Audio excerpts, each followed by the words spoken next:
Okay, guys, so we are live. So for those listening at home, welcome to the Dungeon Musings YouTube channel. My name is Kevin Madison, and I'll be your friendly referee today, because today we are carrying on with our ongoing campaign, playing Mongoose Publishing's outstanding science fiction role-playing game, Traveler, 2nd edition. And we are playing through a modified version, where did I put it? Of one of their very well-concealed modules. Oh, I may have left it in the other room, but it is the Borderland Run, which I'm going to have to go run and grab in a second.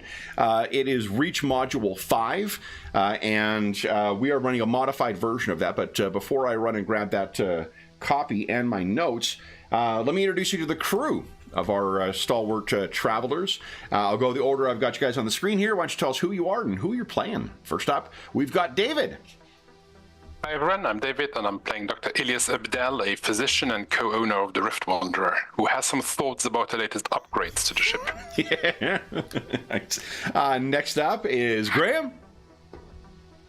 Hi there, I'm Graham. I am playing Dane Loverick, an ex-force commander of the Imperial Marines, now sort of like a doorman, accountant, 2nd class. Very nice. There it is. There is the Reach or Borderland Run module. Next up is Jeffrey. Hey everybody, I'm Jeff, and I'm playing Alonzo Santoro, a journalist who is along for adventure. And last, but certainly not least, is Carl. Hello, I'm Carl, and I am playing Anchor Guvel, who's an Imperial-raised Vargar, served in the Imperial Navy for a long time, conspiracy theorist, hobbyist. I guess that's a practitioner, I think, as practitioner, well. yeah. He loves conspiracy theories. He and Alonzo are writing a book together. At least Anchor thinks so. Very nice. You should really give their podcast a listen too. It's very insightful. Then, guys, so our intrepid doctor was stuck in his clinic last time. So what happened last time, guys, to bring him back up to speed? We bought guns for the ship.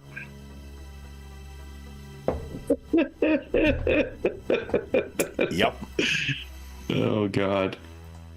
Yeah. Yep. Quite a few. Gani and Dane did some fun, I guess, monetary transactions and rearrange things such that we. So that was after we arrived on Drinax, but I believe. Yeah, we did arrive on Drinax. Yeah, the first part of the session was in transit, actually. In transit, yes. Yeah. Let me bring us over to the Rift Wanderer. I'll talk about the highlights. There's other stuff that happened. We got guns now. That's No, it was actually a very interesting. Teletorial had he went into some sort of rage that Alonzo noticed first, because it almost triggered his like psychic awareness that we don't know, but we don't talk. We know about what don't talk about because people are listening. Mm-hmm. And then, but then he had and then in talking to him or assessing the situation, we realized that his situation is more dire than we first suspected, and I think we're going to help him to get through this crisis. Effectively, he has to go into an official. What I gathered is he has to participate in an official duel and let himself die, unless he has like a stand-in or we come up with some evidence that it's all a bunch of lies that have been heaped against him, which totally jives with Anchor's conspiracy theory hobby. So so that happened. And we discussed it, and I think we all decided that we were going to help him out as best we could. And then we arrived in Drinax. It's a weird place. It's this big, decadent floating city with lots of shaggy carpet and shiny wood paneling with the metal accents, like you're stuck in a 70s Buck Rogers sci-fi thing. Mm-hmm. So very Baroque, I guess, is the best term. But it's a great place to buy things, and we bought the hell out of things.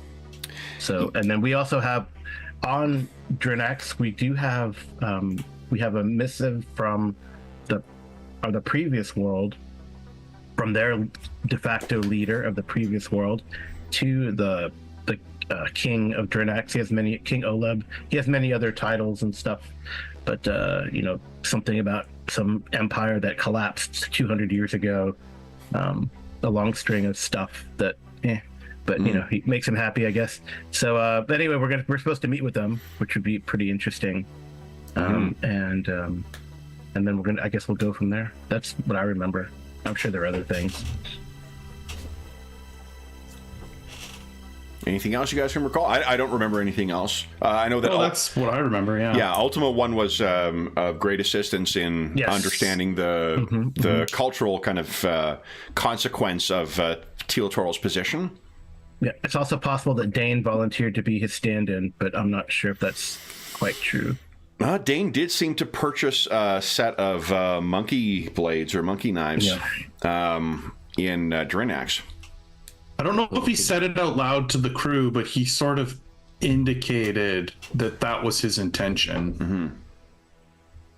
I think we're just looking at all eventualities. The hope is that we'll get evidence on the way in that will, save that and save him. Yeah, right, and you won't be put into that position. Yeah. Even the one things that Ultima 1 mentioned is that the evidence may not affect what position he finds himself in when he arrives. It just may affect how people respond to things.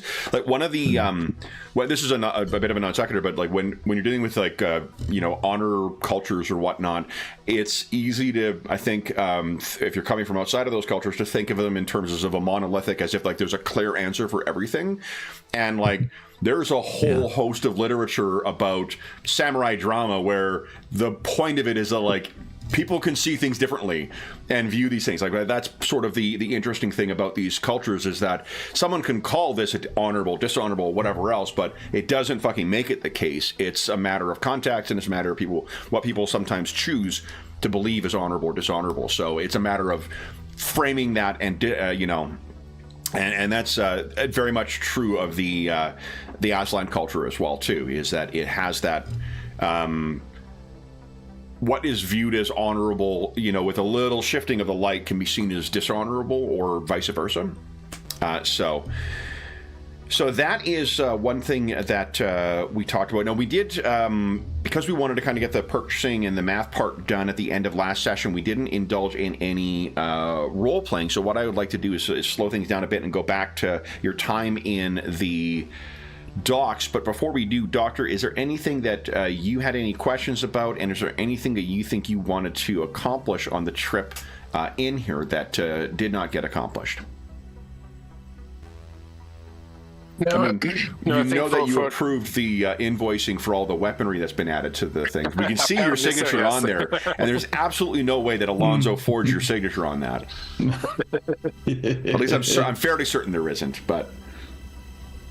No, I think on that the Doctor will actually have, begrudgingly possibly, but it is a dangerous universe out there, and we have encountered pirates in the past, and he sees the viewpoint of why having weapons on the ships might be useful, though maybe on a personal level he disagrees with it. But so he's maybe come around slightly to Dane's point of view that sometimes a good offense is the best defense, or whatever the saying is. Yeah. But I think for the trip, he'd have been very interested in hearing the sort of discussion around helping Teal-Toral, and obviously he, as a healer and just in general, he wouldn't want to send him to his certain death that goes against his nature. So anything we can do to help ameliorate that or exonerate him, or however his culture would view it, he's very much on board with that. Mm-hmm. And he's glad to be rid of the nuclear materials on the ship. I assume we sold all of those for handy profit. Yep. I mean, the guys, did they mention that they manufactured a nuclear, a fissionable weapon with... No? Did that not come? Okay, no.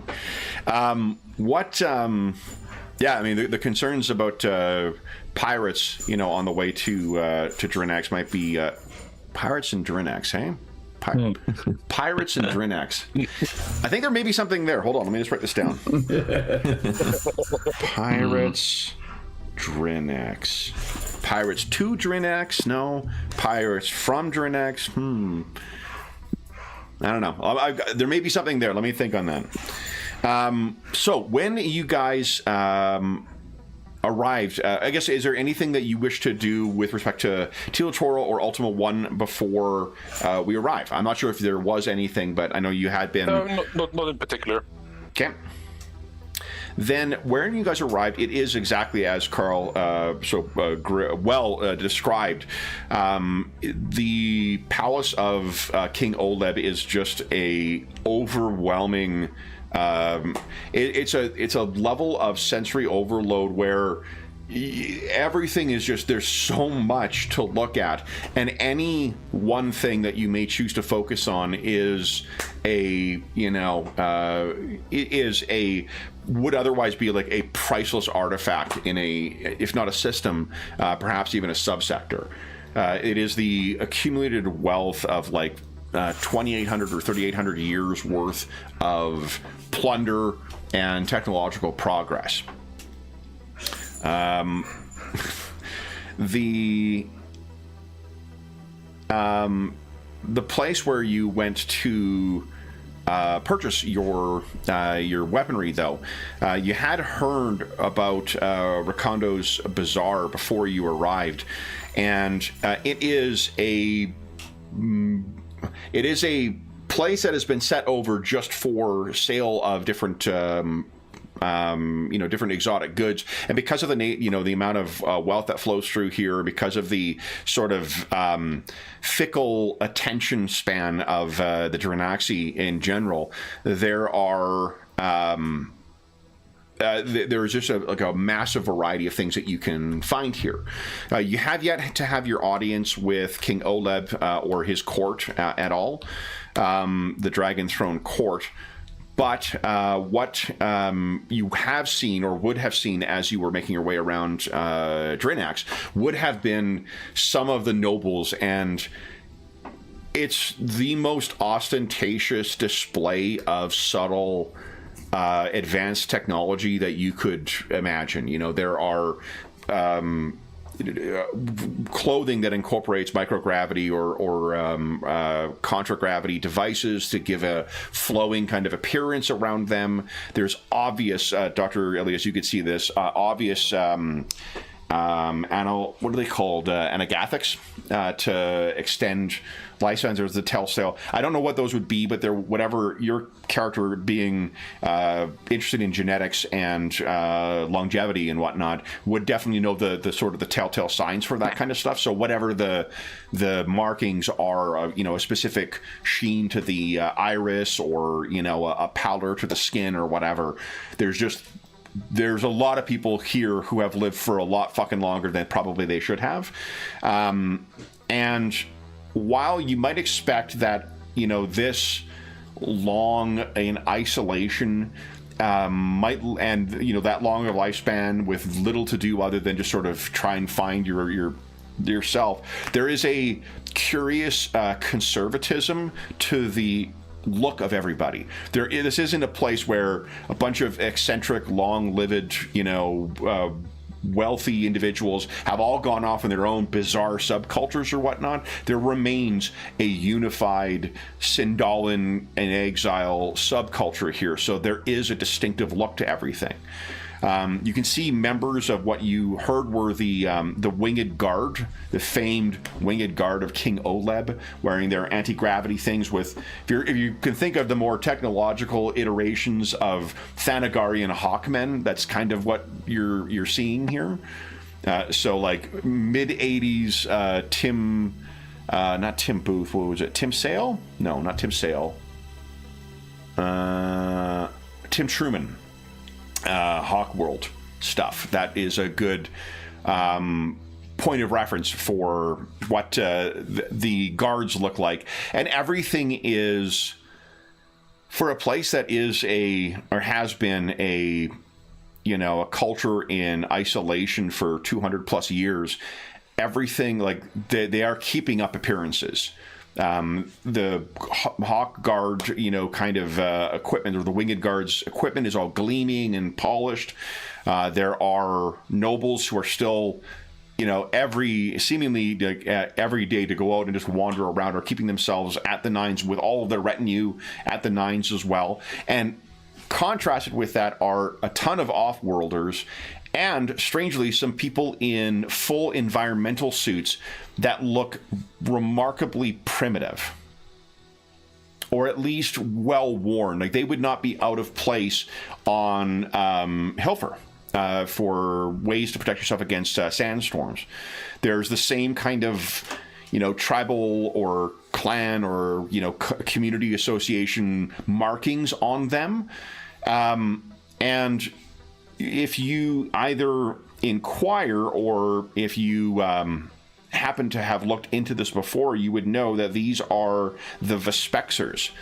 These are members of the folks who still live on the surface of Drinax, which you may remember was bombed into effectively the Stone Age by the Aslan Hyrates fleets about 200 plus years ago.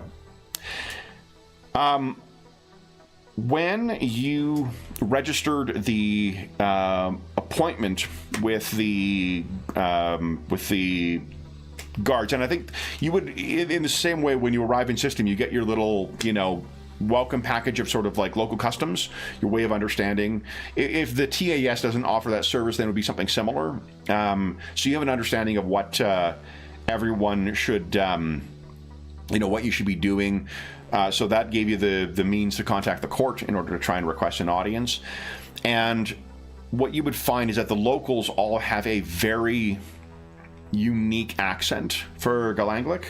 It is, I'm not sure, unless anyone, why doesn't everyone give us a D6 roll? We'll get our luck pool I was together. going to say something, but I was waiting for you.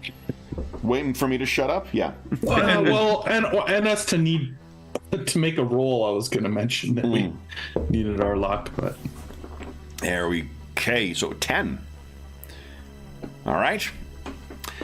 Not as bad as last time. I think you guys had like 7 last time. Not as bad as last time. Yeah. So, when you meet Ricondo's Bazaar, but for a large purchase like, the Starship weaponry stuff, you do actually need to deal with Ricondo. And one of the things that may be a surprise to you to learn is he's actually an off-worlder. The person who the bazaar is named after and who effectively coordinates everything here is someone from elsewhere. He's not a Drinaxian local. Were there any other purchases that you guys wanted to make on or at the bazaar? He also probably would have been the one to coordinate the sale of your nuclear or the nuclear materials. Atomics. Yeah.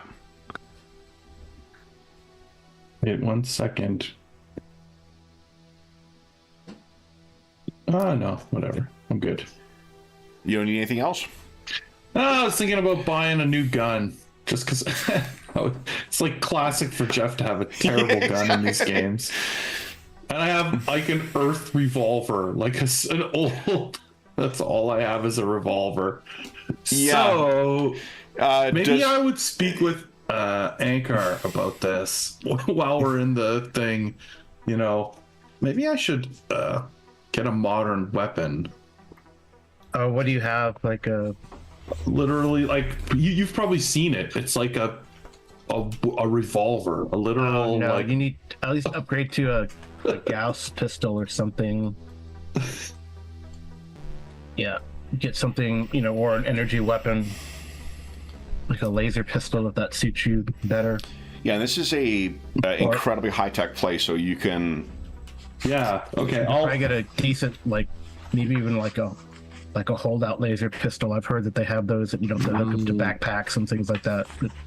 Cool. Well, offline, I prefer Gauss. Gauss. I'll look into it. I'll probably go shopping, but we don't have to like poke around the guns. Yeah, Gauss right pistol now will cost you 500 credits.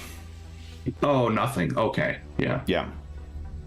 Yeah. So I still have quite a lot of credits of my own personal money, so not a lot. But the advance on your book, I assume. No, I started with I didn't have any ship shares or anything, so like my starting thing was I had some cash. Yeah, was kidding. Oh, about probably the that's what it is. Yeah.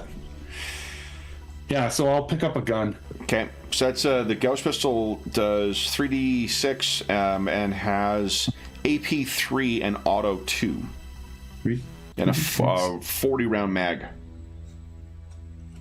Auto 2. Auto 2, AP 3, and a mag of 30. Yeah, and does 3d6. Okay, perfect. Okay, anyone else have I'll anything they wish to purchase?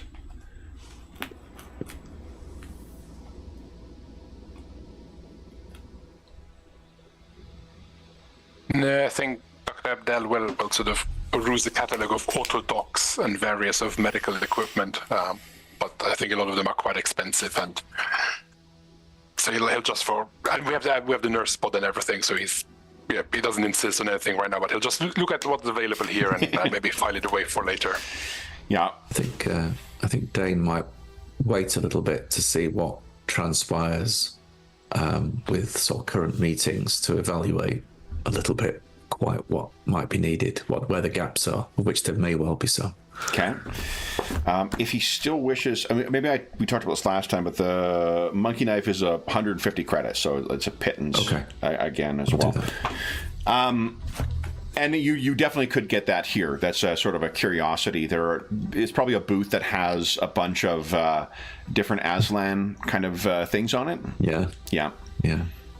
I'll not get the ears. I'll just stay with it. I mean, they light up, you know. Yeah. So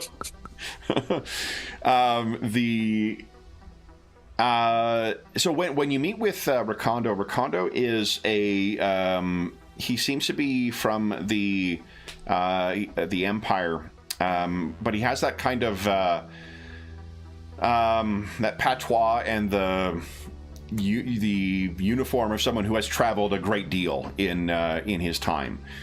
He's probably in his mid 50s. He clean shaven, short hair, and it's just the barest scraps of color left in it, what's otherwise a completely gray head of hair. And he is really quite impressed by you guys showing up with this, with the high value product to offload as well, especially given the size of your ship. You're not operating a massive hauler with a bunch of different stuff on it. It was a specific cargo with specific things. He would have asked if you were interested in other, other cargo of a similar sort, and then you guys blew all your money on guns and more guns, and so as such, he just his interest in making the sale to you for those stuff was good. He's probably going to ask a little bit about what's your next destination. Then, are you looking for more free trade, or are you looking for something else to fill the cargo hold? If so, we can probably find something for you. Yeah. Who's he asking? Just generally, any of us? The captain's not here, so it's kind of whoever wants to respond. Okay. Yeah. What do you think? I think we should get more cargo, no? Well, we talked about this last time as to why you may not want to do that. Oh, right, yeah. Yes, because we're doing the jump into the middle of nowhere it might be a waste of money, but could we get cargo or mail for some other system? You could, but then the people would know your destination. I think that's what we talked about last Right. time. It gives away, we're going to get some cargo destined for some other system, but then not. I know there might be all sorts of problems with that. And dump in terms it. of people not getting their goods or us losing money, but as a sort of feint in case we are being tracked or followed. That's actually you would be losing some money on some stuff, but it might affect future opportunities. But yeah. Or at least spread the word that we're next going to head to. Well, maybe if you frame it that just explain the job of that, everyone gets boarded sometimes, and no. Not going to take that. So what would you guys like to do? Is that sound like a plan? Take on some cargo destined for another place and then jump somewhere else, dump the cargo? We could. Yeah, could do. Yeah. Yeah. Yeah. I'd be happy just to say we're not currently looking for cargo on our next journey, and actually we're just pursuing a number of opportunities, and keep it very vague. Okay. If you want to buy cargo, we've got money. Can do that if you want. Yeah, I mean, just a suggestion. I think happy to just that's a say, good yeah, one. we're not heading anywhere. Or also, I don't want for the crew. I guess there would be ramifications later on if we then, hey, these are the guys who bought the cargo and then dumped it in, and it never arrived. Yeah, maybe we don't want to mess with our Reputation. our excellent reputation. Right.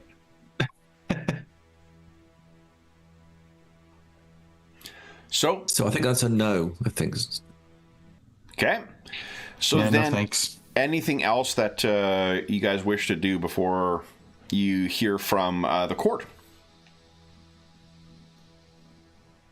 Yeah, I think Dr. Ilias, just as an abundance of caution, will possibly look at if they have inhibitor drugs or null drugs.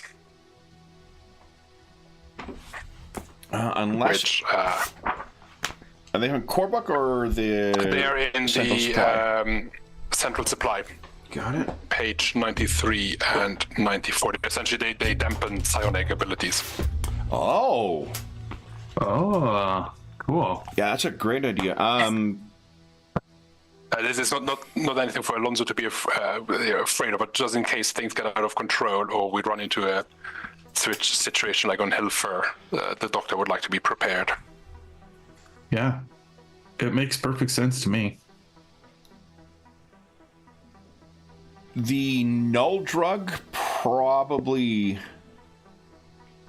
So the inhibitor drug definitely. Null drug, it's a TL15. Let me just what's It's 16 in my book. 16, not 15. Yeah, 16. Yeah. And I can't remember what Drinax's tech level is. Let's see here. Trojan Reach. It's 180. Doesn't mean it's impossible that it's here. It just means I just want to see whether. It's not made here, basically, if the TL doesn't line up. Well, it likely wouldn't be made here. No, only because it is. It's a specific thing that would have been for a culture dealing with that kind of problems. You know, you wouldn't be speculative if you don't have any. You know, it may shock you to learn I have very few measures to prevent tigers from getting into my backyard. The reason being is I've got no fucking tigers in my neighborhood, right? So if that's not a common problem for you, the likelihood of you developing that drug is unlikely. But I think it's an E, which I think is there. I think that's 15. So that the null drug would be like a bleeding edge tech. In which case, he'll just acquire some inhibitor drugs. Well, let's just. I think we can make a roll for it. I'm just going to double check. Okay. Because I think that if it's one outside, if any place. Oh yeah, 16 is beyond high stellar. Oh. So. Okay. Yeah, this would be. So let's do this. I'm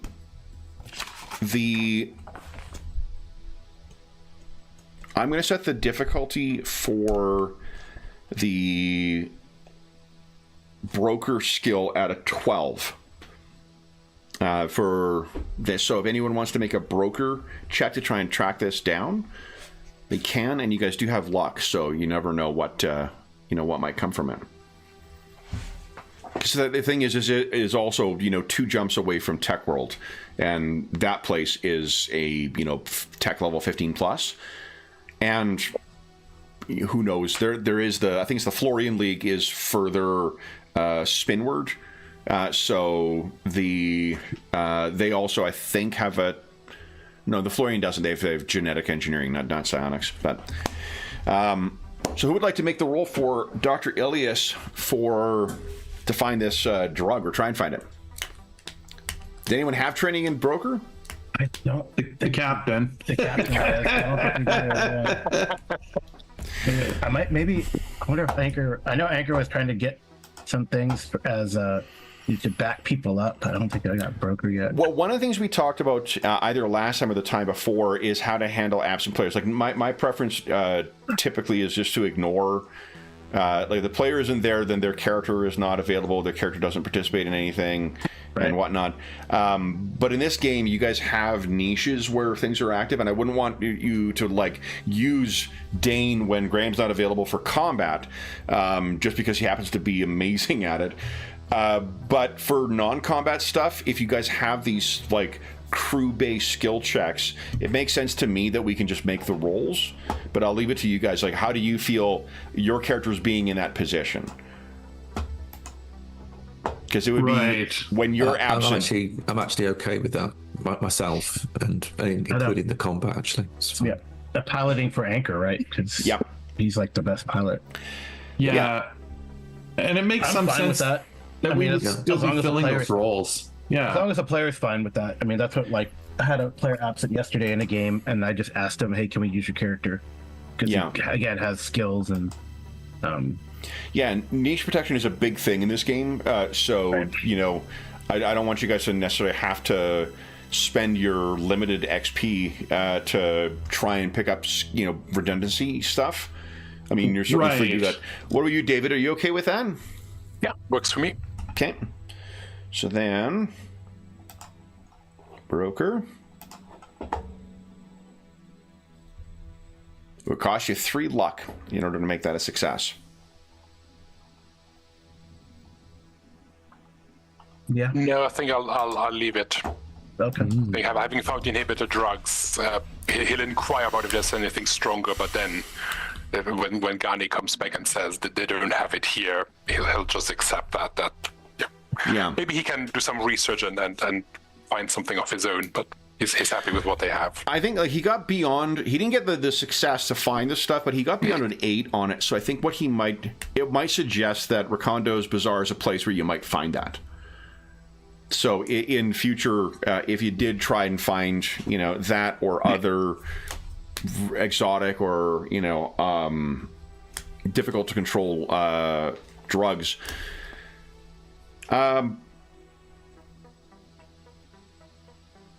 okay.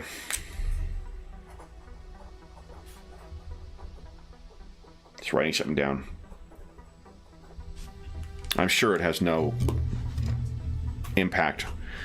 Asking for a very specific type of drug to suppress a very specific type of illegal mutation, I'm sure is going to have no consequences in the future. No, why would it? No, Ever, never. Anything else you guys wish to do before what you would also see, I would say for Anchor and for Dane, you can see members of the Dranaxi Star Guard making their way around too, and I'm not sure how fond your characters are of kind of antiquated, you know, military uniforms, but these are not. They look like something that could have stepped out of a museum, right? Like these are any, you know, very Baroque 70s or sci-fi uniforms. You know, Jodorowsky's Dune kind of stuff. This is the ornate display that you would see with these Star Guard. And it's a phenomenal level of technology that's incorporated in this stuff. The accoutrements that the sort of, you know, security guards or you know, the people who are just watching for... these aren't that would be the Wing Guard, not the Star Guard. But these guys, their equipment would give the Imperial Navy a run for its money, definitely, in terms of high technology and in terms of the presentation.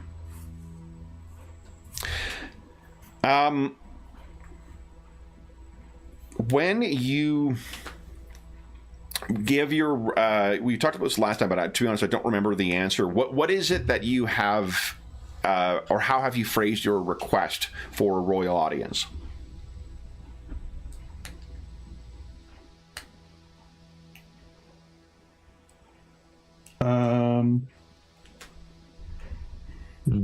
Do we know the name of the... No, I guess we wouldn't want to say that. Who sent us at all? The intercessor? Yeah. Like, we don't have a name other than the intercessor, right? Like, correct. Yeah. That's kind of what I thought. So,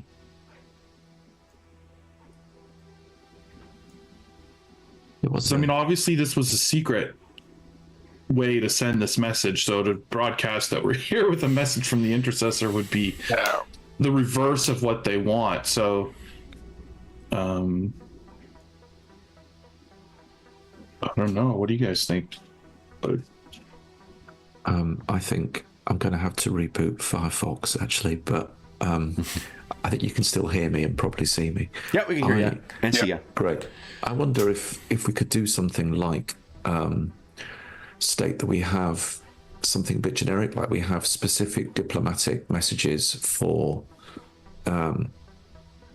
the ruler at Drinax from, system name, and see if that swings it. Or was the message specifically addressed from the intercessor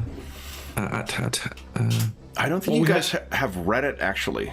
No, we have not. It's just on an electronic device, and we haven't tampered with it. So, a space thumb drive, if you will. Basically, yeah. That's what we described it as last time. Yeah, which is to say, it's going to have the Solovicati malware on it.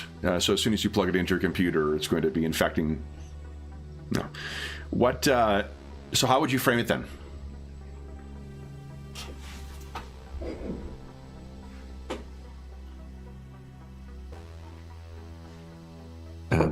We make it generic, like urgent diplomatic messages from Hilfer to His Royal Highness of Drinax. Okay. What do you think, guys? Yeah, I think it's got to be generic, or... Yeah, but if we say diplomatic and from Hilfer, if we assume that others hear this, they might be able to figure out, it must come from the intercessor. So I feel if we go in with that, it might still not be within the intercessor's design of this being a secret message. Can we think of any reason why we would ask for an audience that's not connected to this mission, right? Like, well, what have you heard about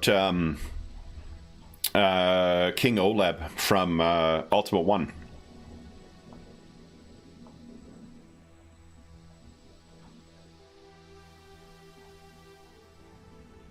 I think I made notes about that. Yeah, I'm just trying to find the... Because he did have some information for us. Yeah, because he had met with King Oleb before.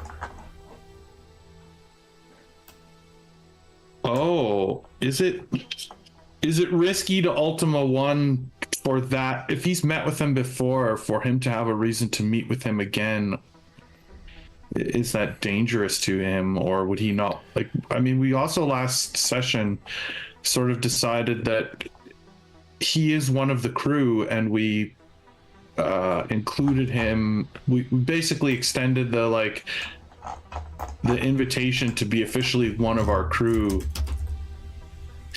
So he may be okay with that. I'm not sure.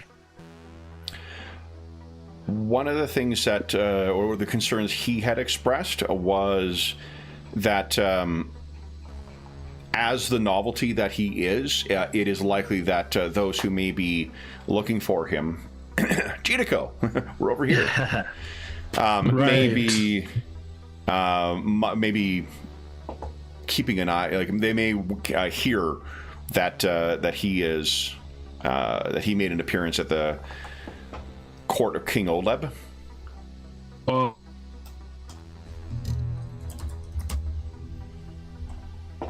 That was his concern. He's happy to go along with whatever is, whatever is best for the crew. Shit, I forgot to. I thought I had loaded it earlier today, guys. Apologies. like what reason would we have to speak with the king?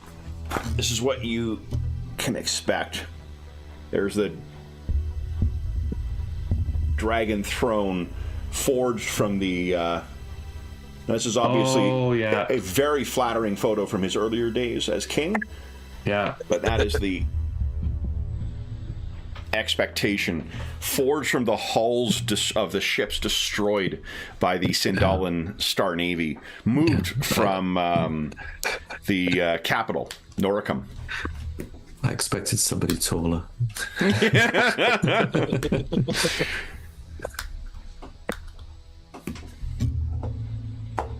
So what do you think? I mean, you definitely could. I mean, there's all sorts of reasons why people might want to meet with King Oleb. He is a rich doofus.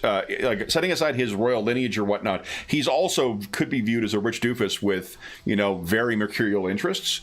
So potentially, there may be some reason for going before him. What Ultima 1 could tell you is that novelty is definitely something that he is interested in. Right. And as a reminder, Dr. Ilias did actually meet one of his subjects who was traveling to Argona for some reason. Eldon Hobbs.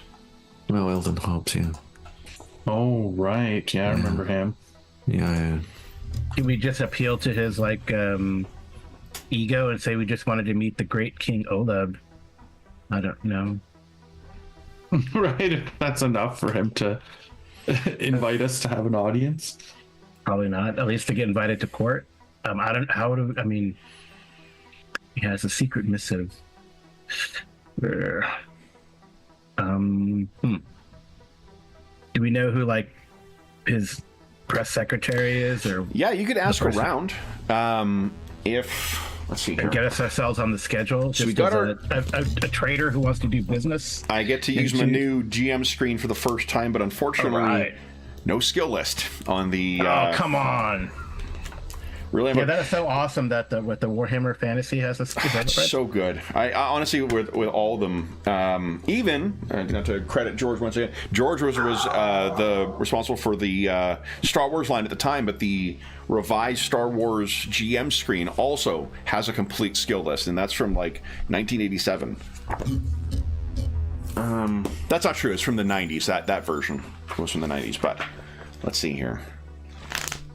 If you're not going to put a character sheet in your book, just please put somewhere a skill list for easy reference. We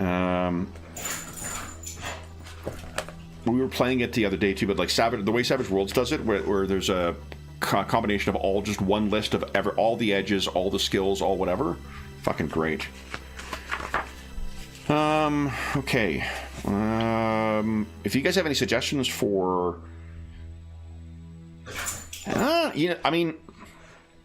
Steward allows the traveler to serve and care for nobles and high-class passengers. It includes everything from proper address to behavior and cooking and whatnot. It's not inconceivable. That would be a way of sort of asking how to, talk to your fellow toadies and find out how you get things done in this court, Oh, that's fair. Yeah. Ask around and how do we find out how we get an audience with the king? Yep. Yeah, that's a good idea. Steward's probably better than investigate. Investigate would just give you the books on the subject, but not. Yeah, Well, investigate would also mean seem like we're we're doing something underhanded to try to meet with him. Steward is the correct channel, the way to right? do it. Yeah, that's true. Yeah, so I think Alonso, I believe you are our resident steward. I am the steward. Okay. And as per. Oh my goodness! Is that double ones? No. Come on, baby. It's just I was gonna say, let's see some snake eyes to get things going here. What could go wrong in a floating city?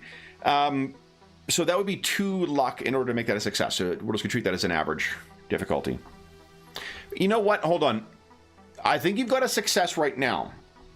But if you spend luck, you're going to get more insight into sort of and a more beneficial thing. Because I don't think like 8 is a standard difficulty, but like this is not a hard to find guy. This is someone who wants to, you know, there is a clear way of getting into communication. So at a baseline right now, you know how to submit things and how to frame it. So you're piquing interest, but not, you know, not flagging the where the particular request comes. You're maintaining the secrecy of the communique. What the extra things will do was help give you insight as to how fast you and how quick you can get up in the queue and whose attention it might go to. That'll be two luck to do that. We don't have anyone with diplomat, do we? Because that would be the absolute killer skill. Yeah. No, we don't have any diplomats. Unsurprisingly, Dane does not have diplomats. Well, speak for yourselves. What are you talking? I'm sure the doctor. I thought, yeah. I was going to say one of the ways we could try and approach this is not that the doctor is a humble man, but I am a rather talented physician who has worked for the pharaohs of Simok for quite some time. Oh. So I could maybe try and approach King O a little bit. So, hey, this is the once in a 6-month opportunity to maybe, if you have any ailments or just wish to, I'm used to, you know, caring for royalty and pure bloodlines and all of that. Yeah. I am available if your lordship requires that sort of approach. If we cannot find another way to, there might be a more high profile and word will spread and might go against the whole being on the down low element. But do you have, Dr. Ilias, diplomat? Yes. So why don't you we treat this as a skill chain. We'll give you +1 from Alonzo's initial roll. So give us a diplomat with +1. Remember, don't put the plus sign in. Yeah. Otherwise, the flying city collapses. Ooh. Oh, mama! We're on a roll here. It's the same roll. It's like a That's 4 the and a same 1 roll. again. Yeah. You guys are fucking teasing me with those ones. Come on. Wow. All right, so that would be 1 off from, because this would be an average. You're trying to position yourself well, but I think I'll give you another +1 just because of the way you're particularly framing it. I think the way that you have described yourself as an ideal candidate to meet with, this particular brand of noble, and it is maybe not surprising that within about an hour of well, first off, what you find, Alonzo, in answer to the question that Anchor had. It seems as if, as of late, Princess Rao is the one who has been deemed to be sort of the diplomat on her father's behalf. Princess Rao? Let's see here. Did it automatically file under? It's... I don't know what it is. Like, it feels like whenever you created the your game, it'll automatically carry forward whatever the defaults were for Roll20 at the time. So some of my games, when I create handouts, they'll be right at the top where I can find them. And other games, I create the handout and it automatically files it in alphabetical order, whether I've done it or not. So I should be mindful of that when I'm doing my, quote unquote clever naming, as I'm wont to do, because I'll never find the fucking handout. Speaking of princesses, Florence Pugh did an amazing job as Princess Irulan, I thought. Oh, yeah? The Dune movie? Yeah, she's good. She's fucking awesome, too. Yeah. Just great actress. So this is... So he looks like her, too. No. Princess Rao. You would have seen pictures of her, and if you are asking around, the King Oleb himself has 2 children. Princess Rao, who is younger. I think she's in her 30s. Your 20s or 30s. She, of course, looks much younger because, if you think the children of privilege on our planet have it good, you do not have the flying city with emperor in exile as a father, rich to spoil your kids. She is 28, and then there is Prince Herrick. Interesting. And Dr. Elias, would you kindly give us is it medic or first aid? Medic. Medic. Would you give us a medic roll, please? And you can roll with a boon as well. Just give us another d6 and see if you roll better than 2. There you go. So that is 13, actually. So the reason I wanted you to roll is because you had heard about Prince Harrick having some health issues before. And while the official, photos that you find of him are obviously, whatever the Traveler Universe version of Photoshop is, they have done so to make sure that it's correcting any kind of blemishes or any imperfections or whatnot. And you see, but you are also able to access, kind of streams of people from court and stuff like that when they see him. And you would have heard that he was injured during the siege of Asim, the planet, the farming planet that was taken over by the king, or by Drinax, when the hydroponics in the city failed. They needed to be able to have a way of feeding themselves. The Asim was not amenable to just being back under the control of the planet, so they conquered it. At that time, young Prince was involved in a unfortunate incident from air to ground, or ground to air fire, and his shuttle took a tumble. And it was years that he was under medical care before he was seen in court again. And you've heard that there was some extraordinary surgical, gene therapy, cybernetic technology, seemingly every expert who could be afforded within 6 sectors or 6 subsectors were brought in to try and to bring the air, back to some semblance of life. And you've heard that there was some very cutting edge and unconventional technologies put in place, and seeing the actual footage of him it's like seeing Uncanny Valley in a human being. There's just something off about his appearance, the skin is a little too tight, the muscles underneath just don't quite move properly, the translucency of where the light hits the skin surface, there's something off about that. So what it speaks to you is, given the nature of the specialists who came in, some of whom likely would have been known to you, and others would be like mad scientists from Tech World or from I can't remember what the other one's called. Shield. No, the Shield Church is there, but there's another high-tech planet in the extraordinary high-tech planet in the Trojan Reach. It's not necessarily a failure on the part of the experts. It speaks to either just an absolute stew of different cutting-edge technologies put together that were never intended to be put together, or that there was so little to work from that the amount of reconstructive work has led to this very artificial-looking individual. I think a layperson might just think that he's unattractive, but with a medical eye, you can see there is something very off about he's 54, but he looks like he's in his 20s.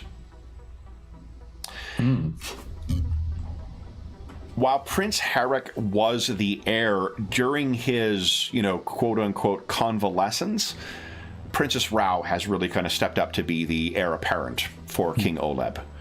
Princess Rao has served as the unofficial diplomat and the liaison for other local powers, and as such, she is likely to be the one who you're going to be meeting with first before you gain if it's framed in the way of a diplomatic entreaty, then that's who probably you're going to meet with.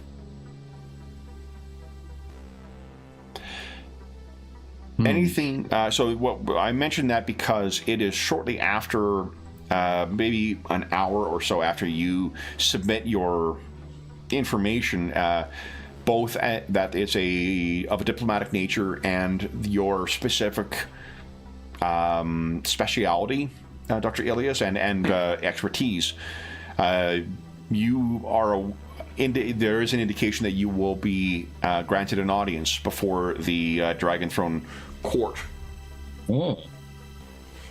Just a quick question. Do you want us to spend a luck point to make that 7 and 8 on my diplomat roll? No, I think you'll get a +1. I didn't factor in the way that you had framed the way that you were presenting yourself, and I think that would give you the extra +1 that would be necessary.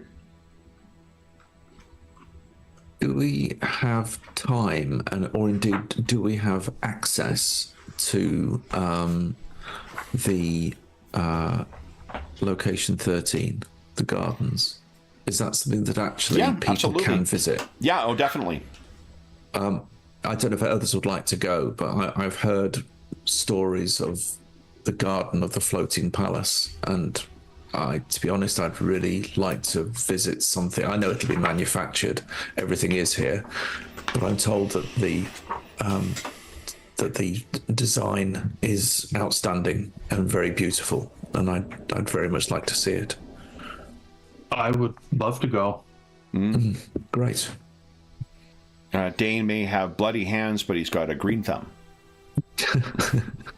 I'll just go water my starship plants again. So what you can see, the gardens live up to the high expectation that Graham's described. It is just a absolute wonder, not only of design, where everything else has been really... Space has been maximized, and there is a cluttered feel to a lot of the rest of the space. The gardens have, in particular, been left for the appropriate amount of space given the landscaping or the space available. The landscaping is extraordinary. It incorporates just staggering amounts of high technology in here, and there's a wide variety of individuals. The individuals that are enjoying their time here, both ones you can easily flag as Drinaxi nobles, members of King Oleb's extended court, as well as you can see a couple of the individuals in those kind of, Mad Max-esque environmental suits who are just like studying these things and like just absolutely fucking blown away by these things, kind of moving the leaves up and stuff like that and putting back down. You would be correct in assuming that they've never seen so much greenery in one place in their lifetime, outside of now even that the technology level is so low there that even the greenhouse and stuff like that would likely be much more rudimentary. But there's two things that stand out. For one, you can very clearly see there is a large spire that stands above everything else, and that is located at C, which is at the far southern, I mean, not southern, but using RPG convention for maps, the southern end there, that is the Scholar's Tower. It is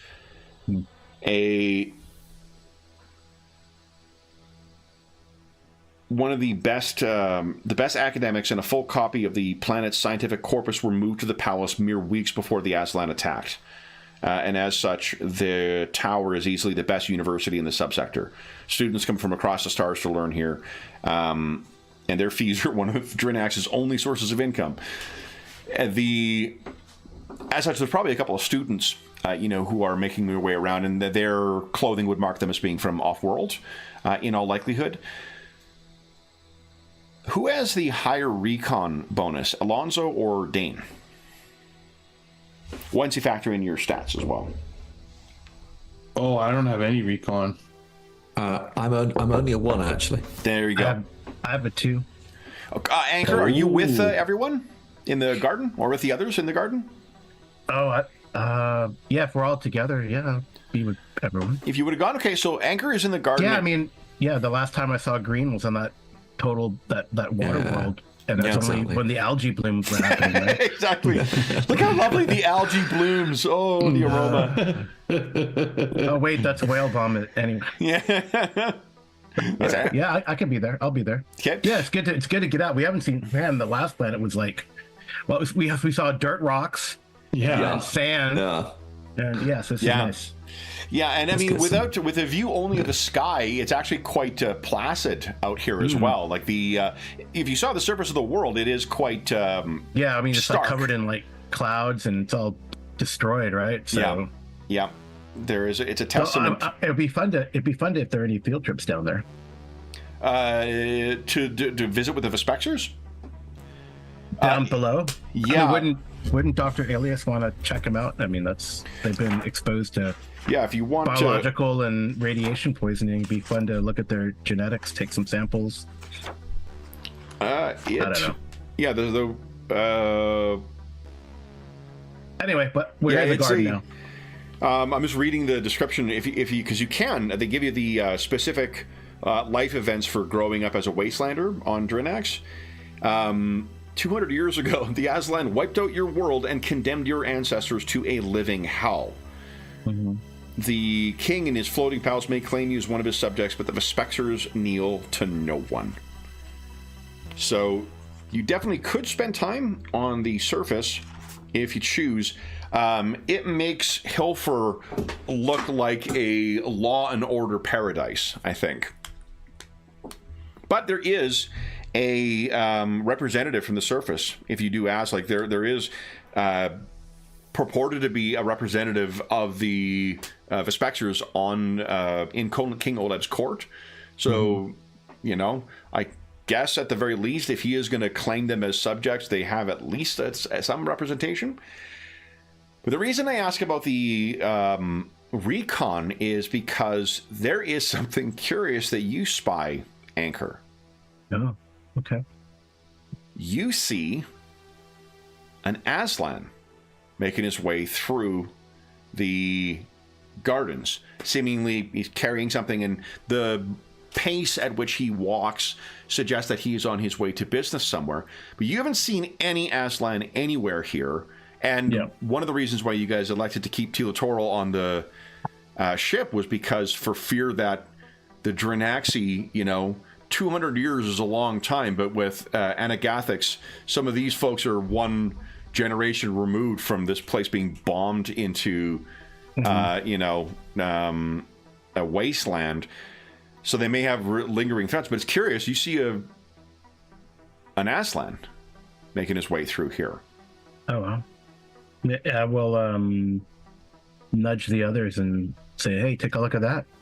I guess they're not restricted here. And each of you, if all four of you are there, you can search. Remember, you did not, even in the bazaar, there were no Aslan merchants in there. There were people selling Aslan goods, but yeah, this is the only Aslan you've seen on the Flying City. He quickly is lost in the crowd, and then seems to be going back on. But I think Dane, you got a recon at 1 as well too. Your past experience has been largely closer to Imperial space, right? Or Imperium space? Yeah. Do you think you have served against any of the Aslan military? There haven't been any, there's not an active war between the two. It would have to be either Ihate or members of the Glorious Empire, the sort of slaving culture that has grown out of Ihate from the Hyrate. I think that's conceivable. Okay. It's conceivable. So yeah, that then I think you would have had enough time to see the difference between the rigid castes of the Aslan, enough to mark someone who is a member of the subservient kind of castes, and someone who is a warrior. And this dude carries himself like a warrior. I say dude because he's obviously a male Aslan as well. Okay. So there's an Aslan warrior. Yeah. He is not wearing any kind of uniform. He is not wearing any kind of armor or anything like that. There's no emblems or anything that would we could pick out based on our exposure to traditions, dress, and perhaps customs of Teletoro that would provide why don't you give us a recon check, please? Okay. Let's just find that. There it is. No modifier. Go. Close. You want to spend that 1 luck now? How are we doing for luck? We're on 10.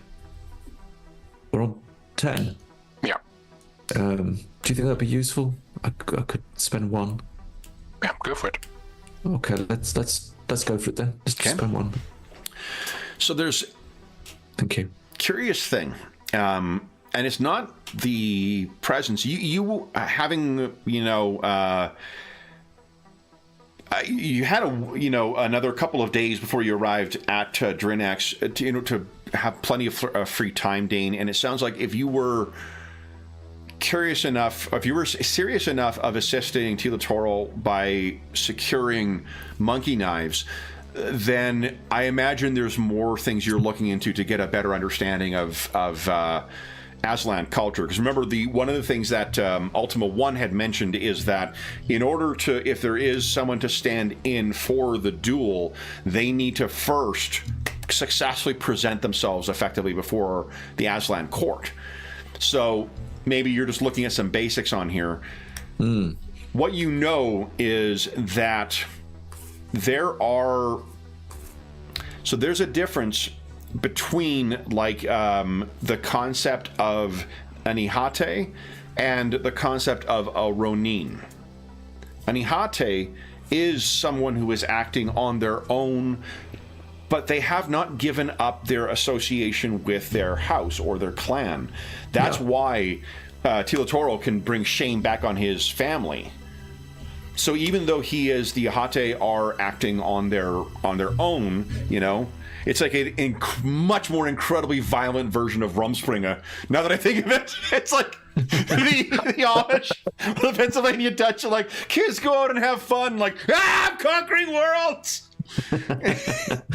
Instead, they still remain part of the family, right, or part of the clan, and as such, they typically wear the markings and whatnot of their household. Yeah. That is in contrast to the concept of Ronin, who is someone who has no master, who has no family, who has no clan, and that is someone who cannot wear the markings of their house or their clan or whatever. This person has no markings whatsoever on them, whether it's association with one of the clans of the Hyrit, whether it's one of the clans or the houses of the Glorious Empire, or part of the Empire. The Glorious Empire is for those, we've talked about this in a bit before, but the Glorious Empire is a separate, smaller kind of political unit within the Trojan Reach that is not part of the Hyrit and is not... At one point they were Ihate, but they're kind of their own thing now. They're really their own kind of grouping, and they are either they're a thorn in the side of the Aslan, or they're a way of them getting away with doing shit without them being the Aslan Hyrit actually doing it. So depending on how you want to look at it, they run slave raids against humans to bring them in, and Nice. They certainly do not have any compunctions against eating other sentient species. So there truly are pirates that you do not want to run across in the wilds of the Trojan Reaches, particularly those that are more rimward. It is the pirates of the Glorious Empire. So I mentioned that because there's not markings of the Glorious Empire on them either. This seems to almost be like an Aslan Ronin, a truly masterless warrior. Oh. Okay. There you go. I'll let people know. Can we say hi?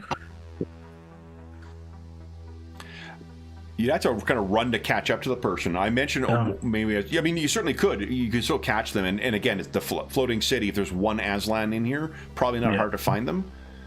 But it is a curiosity. I don't know. Maybe if we run into him again, Yeah. we'll say, hey, what's going on? Or we could ask around too. Do our due diligence. That one Aslan we saw. Yeah. This must stand out. Yeah. Yeah. anything else you wish to do in the garden? No, just chill. Just enjoy. I think the point is we've done such a lot of difficult things in fairly hostile environments. I think the opportunity just to literally allow the peace of the gardens, the symmetry of the gardens, the beauty of the gardens, just to give us some time.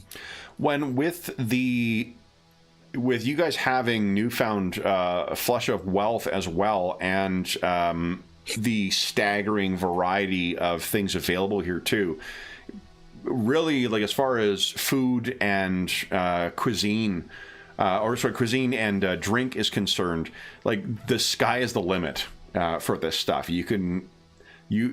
Every meal would be, suitable for something hosting planetary royalty, even at what would be the Sky Palace equivalent of a street vendor. There's just if you have the money, you can still get your cheap food and whatnot in Rakondo's Bazaar, but even that is really unusual and very, very, very high quality. So you're also eating and drinking very, very well for your time here. It's nice. Now, Alonso, I'm tempting fate here. Uh-oh. But did you wish to look for cigars as well? Always. I mean, if I'm in a new city, there's got to be some good cigars around here, and they're definitely worth looking for. Okay. So yes, I will look carefully. It's like the most dangerous thing I do. Really? Well, the doctors warned you it's a dangerous habit, but let's see here. There's got to be good ones here. Let me see what. I'm just going to roll broker for our captain. Oh, roll 20. If you could fix the sticky character sheet problem, I would be so happy. Here we go.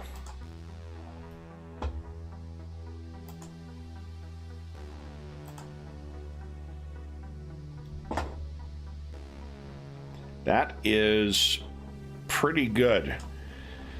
So what do you think you come across in this vast array of things? Is it, reconstituted Soleimani tobacco, or is it some other kind of exotic thing infused with something else, or is it some other alien plant that is used to create this and have some kind of other effect? Yeah, I think he's not afraid of trying, these very exotic tobaccos or, tobacco-like substances, ones that maybe even have some psychedelic or, other properties to them, because he feels it helps awaken his psychic powers, but also as a writer, it lets his brain sort of free flow and come up with ideas that he wouldn't in his normal day-to-day. Yeah. Okay. So yeah, you get a great selection of space stogies, as it were, with a variety of different kind of potential effects on there. There would be the use of recreational narcotics is going to be pretty high among a lot of the folks here. So you could find some pretty amazing, organically, kind of harvested type things as well as fabricated. So there's going to be some terrific selections for you to pick up. Then anything else you guys wish to do for recreational time before you have your meeting with the Dragon Throne Court?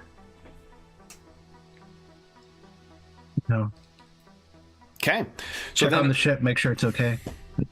Ship, it is still there, and construction is underway for your things. What was the time we landed on for construction time? I don't know. Some guy said it'd take 2 years on your Discord. So. Oh yeah, no, that was we landed on, and one of the things he had posted from checking is that like our rough estimate ended up being the same, the correct. Oh, cool. Yeah, number. So about 2 weeks, right? 2 weeks. I thought. Is that right, guys? I honestly don't remember. Let me take a look at the Discord quickly, so we know how long you guys will be here. Yeah, it was certainly in days, I think, but I think we thought that because it was a standard component module being implemented in a Imperial standard hardpoint, it was like, fitting a fridge into a gap that was like industry standard. Yeah, exactly. It's not redoing or having to re-engineer anything intrinsic about the ship type. So it should be one of those ones where actually it is pretty quick because all the connectors are known. It was days though. I think it was days. Yeah, I think I'm checking. It was Rick who found it. Rick, thanks for checking that out too. Yeah, it was, wasn't it? That's cool. Yeah, it's about 2 to 3 weeks, I think, is what it said. I don't remember offhand what I said, but I think 2 weeks is probably right. Yeah, I don't see. I don't see it. Easily.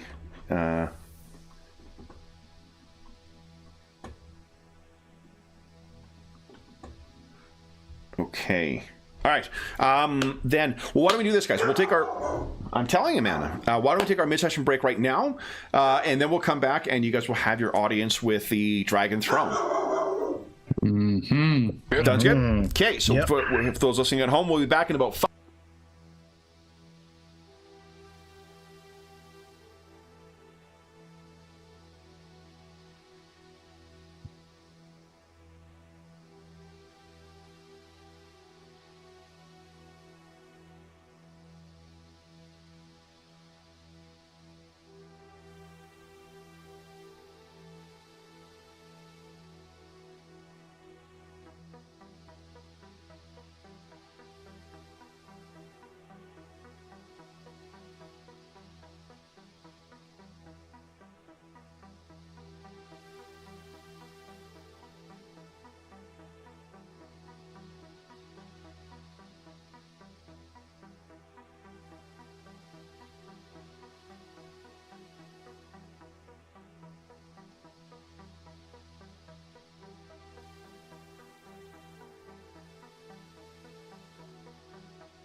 Okay. Well, apologies for those listening at home. I didn't mean to clear my throat into your ear. I hope everyone is having a great weekend. Don, howdy, howdy. THX, howdy, howdy. Mr. Sid, hello, hello. Hope you all are having a great start to your weekend.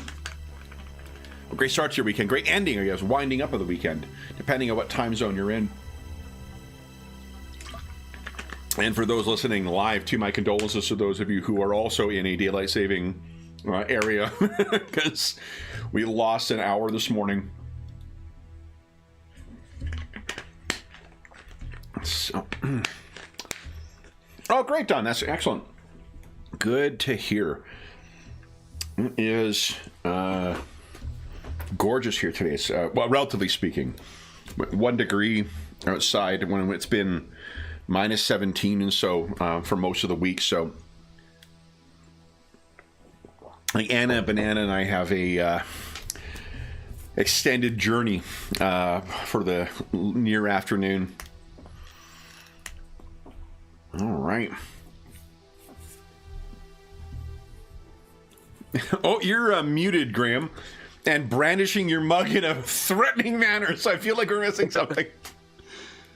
Oh, nice. It's a TravCon, that's a UK TravCon 2018, British Isles of the Travellers Society. Very mug. nice. So I'm doing it properly. I get +1 rolls to all piloting rolls, apparently, when I use the mug. Nice. You know, before I forget, I'll pass it on to Anchor. Graham has published the second edition of his game as well, too. And Graham, I forgot. Send me the link again for whatever is most preferable for you, and I'll include it in the description of the show notes. Okay. So that way you've got, for anyone who wants, it's it's not heroic fantasy, it's heroic something else. It's heroic fantasy. It is a heroic fantasy. Awesome. Okay. Yeah. Fuck. Yes. Heroic fantasy second Copy should edition. arrive this week. Nice. Nice. I Yeah. got the shipping notification yesterday, so I assume it'll arrive on Monday or Tuesday. Yeah. Very nice. And I know the one of your writing projects you proposed too was going to be a fleshing out of a subsector as well, right? Yeah, I've written a little adventure called Always Be Prepared. You can find it on Drive-Thru, but it's actually, I've got like the structure for the subsector and the sort of overall sort of sector and setting sort of in very, very high level draft. It's just a question of whether you spend the time deepening it and actually writing it out. It's a lot of work. I relate to the there are so many things that we could invest time in gaming wise, but which one do I pick? Yeah. Oh boy. Yeah, but I wish I thought of that before, because I've got link to Carl's YouTube in the description. Oh, cool. Yeah, nice, notes as well. So I'll include that as well. I was watching some of Carl's Twilight 2000 stuff he's doing at the moment. Yeah. Yeah, which is awesome. Fuck, that's a good game. Yeah. Oh, and they just the Hostile Waters and Black Madonna were just released for it this past week too. Yeah. So that's fucking cool. I wish I had read I gotta start reading fucking Kickstarters better. I will now have 2 copies of Hostile Waters coming to me, because I forgot that it was an add-on for it, because I got it. I'm like, oh, well, I know I'm going to get my discount code for Black Madonna, but I don't remember getting this, so I purchased that. So, but it's it's really fucking cool. That one, and actually, like, Walking Dead was a lot of fun. We ran Walking Dead as a charity session a couple of weeks back, and it was really, really good. We'd intentionally said, well, we're not going to make a story out of this. We're just going to play and see how things go. And then the game just lent itself to a really good, like, first, pilot episode kind of arc in it. It was really fucking cool. Yeah. Watching it did feel like an episode of the TV show in terms of the sort of interpersonal conflict and disagreements and just. But I really enjoyed watching that one. Yeah. Well, that's great to hear. Yeah, and I mean, like, obviously the players, you need to have the right players to be engaging with that kind of stuff as well too, but the mechanics give you a lot of stuff to work with from that. So and we got to tear at least one player character apart. And he was, and Carl very aptly played him as the kind of like loudmouth troublemaker too. So that's great. The character's like, well, I am sad to see him go, but not that sad. Yeah. Oh well, love will tear us apart. Carl, we were praising your role playing in Walking Dead. Oh, Yeah, that was good. I was thinking about that. Man, it'd be fun to play that again. I got a new character. I mean, so yeah. Farmer Jason Lee. Yeah. Okay. So then, Also, guys, martial arts expert. Yeah. Was. Okay, it's a non sequitur, but Jason Lee, I learned this week. I found a new YouTube channel that does these really great deep dives into like not like just any movie, but like sequels to horror films or like genre films from the 80s. So they'll do like there's an hour-long video on Halloween 4, you know, for instance. wow. And yeah, it's really, really good. Like they cover every aspect of production, from like casting to like the score to the script to the background production stuff on it. It's really interesting. But one of the ones they mentioned was Waterworld. They did a one on Waterworld, and I didn't know Kevin Reynolds, the director of that, and like Robin Hood, Prince of Thieves, and I think The Count of Monte Cristo he did as well. He did a film called Rapa Nui that's about Easter Island, or Rapa Nui, that is set during pre-contact period, and it stars Jason Lee. I mean, unsurprisingly, a film released in the 90s that is that niche in it, it did not do very well, but it's amazing that this movie about pre-contact Easter Island was made, and by a guy who was like, well, I just did Kevin Costner's Robin Hood, Prince of Thieves. What do I do next? A movie about the making of the statues, the Moai on Easter Island, and it stars Jason Lee. Maybe that's the movie he wanted to make, but he needed the money, so he had to do this Kevin Costner thing. Yeah, I think it was Warner Brothers who made it, and at the time, Warner Brothers used to have this whole like for specific directors, one for you, one for me kind of thing. Yeah. So could have been that, but anyway, yeah, the second time that I got to watch that film, I guess now, because it's come up twice in the past week. Oh, wow. We'll have to check it out too. Mm-hmm. Yeah, I mean, don't tell anyone, but I like the new Mean Girls movie. So. Oh yeah. Yeah, I haven't seen it. I have a thing for musicals. I don't know what it is, but it's a musical. You so and actually, I think Ingolf loves musicals too. He wants to do a musical art session. So. Oh wow! Yeah. Wow. The old bard D&D party. Yeah. Exactly. I could do the growling. I'll play an orc and I'll do the growling the whole time. Nice. No, actually, I think Amy and I are like, let's watch Mean Girls 1, and then for like April Fools, we'll do like a Mean Girls versus Mean Girls, podcast or whatever. Ah, nice. That'd be kind of fun. That's great. Awesome. Yeah, that's good to hear. I haven't.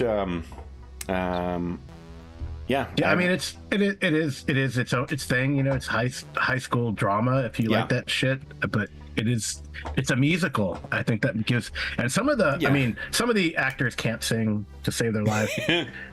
But even like Tina Fey, who wrote the screenplay for this one and the one before, she makes fun of herself because she tries to sing at one point and goes, no. So it was good.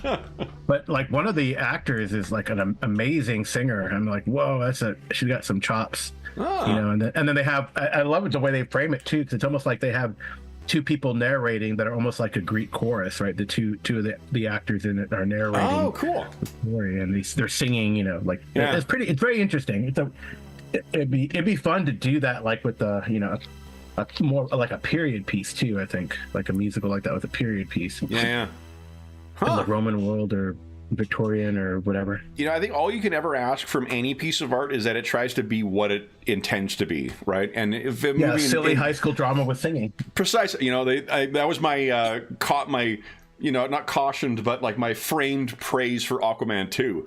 Aquaman 2 was exactly what it intended to be, and I enjoyed the hell out of it. It did not deserve the reputation that it got for it. It got killed because like the lawyer stuff. The lawyer stuff, and the follow-up Flash was a fucking awful film. Really? I haven't seen that one. I haven't seen it. It's people.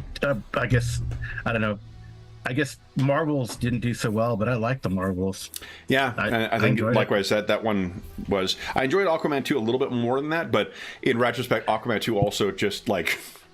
It doesn't even come close to passing the Bechdel test, because it's just dudes hanging out and talking to one another, right? Yeah. Like, there are a couple women, but all they do is talk about men in it, so... It's definitely a film for a specific audience, but I am that audience, and I enjoyed that. Yeah. So anyway, you guys are meeting with Princess Rao.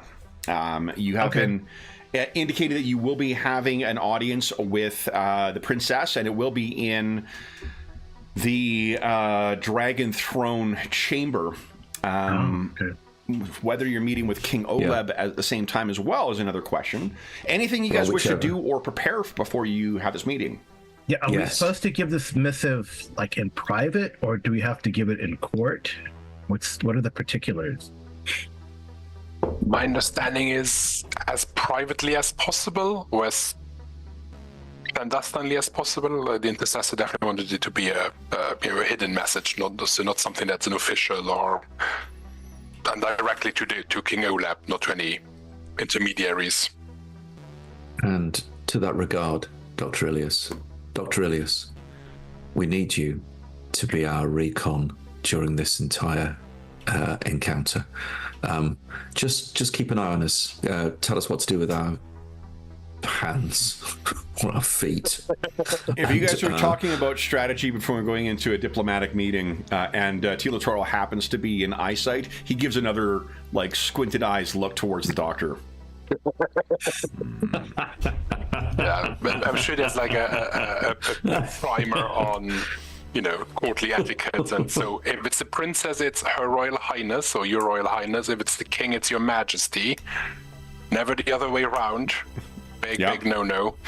I think Dr. Ellis would like put out his like best suit and he's been around of pharaohs and things. I mean, people like this before you. Because I know I'm not a extense Varger, but what about if they have a low charisma? Do you still address them appropriately? Yes. Okay. My plan is to say nothing at all. Yeah, I don't think Hank is going to say anything either. Just go. And he reminds himself that the Varger extents is of course the best meritocracy that exists, because it's all based on who's the best leader of the pack. Should we have something to give the king that is not the electronic device directly, be it in an envelope with a letter from the doctor under some false pretense, or some other object that we could offer to the king? What do you think? Do we need to Dr. give him a Elias? Yeah, exactly. Like we should be presenting a gift to him, and so then we can give an item. That does make sense, but if we've been around the city, what do you give the king that already has? Yeah.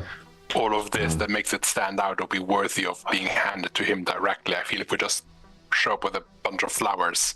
I bought this carved giraffe. I mean, we have our, we never really talk about it, but I do have a trained lizard chicken. We do. I give you an opportunistic infection. And we're not giving him multiple or invasive species. Right. That's what I was thinking of. Invasive. Yeah, could add Thin Lizzy to his. That's the name of it today. I don't remember the name that we called honestly, it. I was just thinking of it too. I'm like, is it Sally? I don't know. It's Lucy. It's Lucy, right? Thin Lucy. There you go. There have been other campaigns where we've one character's name has been just difficult to remember, so we call him something different every time. So. Yeah, the character my Warhammer Fantasy game, Enemy Within, I actually technically killed the character. So was it the dwarf? No, it was not the dwarf. Alas, the dwarf did take damage though, and I think more importantly, the player was cautious and scared after I unloaded with a warp pistol revolver that this Skaven had. So, No, but he actually got killed by a spell. He inhaled this. There was a spellcaster among the group that they fought. Yeah. And it was like a Skaven spell, corrosive breath. Oh. And it burned it. I mean, so here he got dropped, and then we go, oh, okay, well, he got dropped to negative. So technically you're not negative, you're at 0, but it's a critical roll. It's a critical, right? Yeah. So I rolled double 0 on the body crit. Oh. Fortunately, they had a priest of Renald with them who has that change your fate spell, and I critted his spell. So I roll out in the open. So I critted his spell. So basically, you get a fate point for free that you can use. Wow! Holy smokes! What a fucking awful way to die, too. Oh my god. Yeah, I dropped another character too. So they're pretty. They were. It was good. It's a good fight. They won, but they were like. And the bad guy, the bad guy though, the Skaven warlord got away. So with the item they're supposed to get. So go Team Skaven. Yep, I love Skaven. Skaven's the best. In third edition, you could play there's a way. They had a book where you could play Skaven. So, in third edition. Sorry, second edition. Second edition. Okay, yeah. Yeah, Terran Talov. I'm like, that's you a could fucking play Skaven. awesome book too. Yeah, that one, Children of the Horn of God, and yes, Children of the Horn of God. That one and the Vampire one are the two ones I'm looking for. Yeah, so you can play vampires too. Yeah, it's awesome stuff. Okay, cool. Anyway, sorry. We're looking forward to next weekend's game. Then the meeting. Dr. Ilias is going in his finest robes.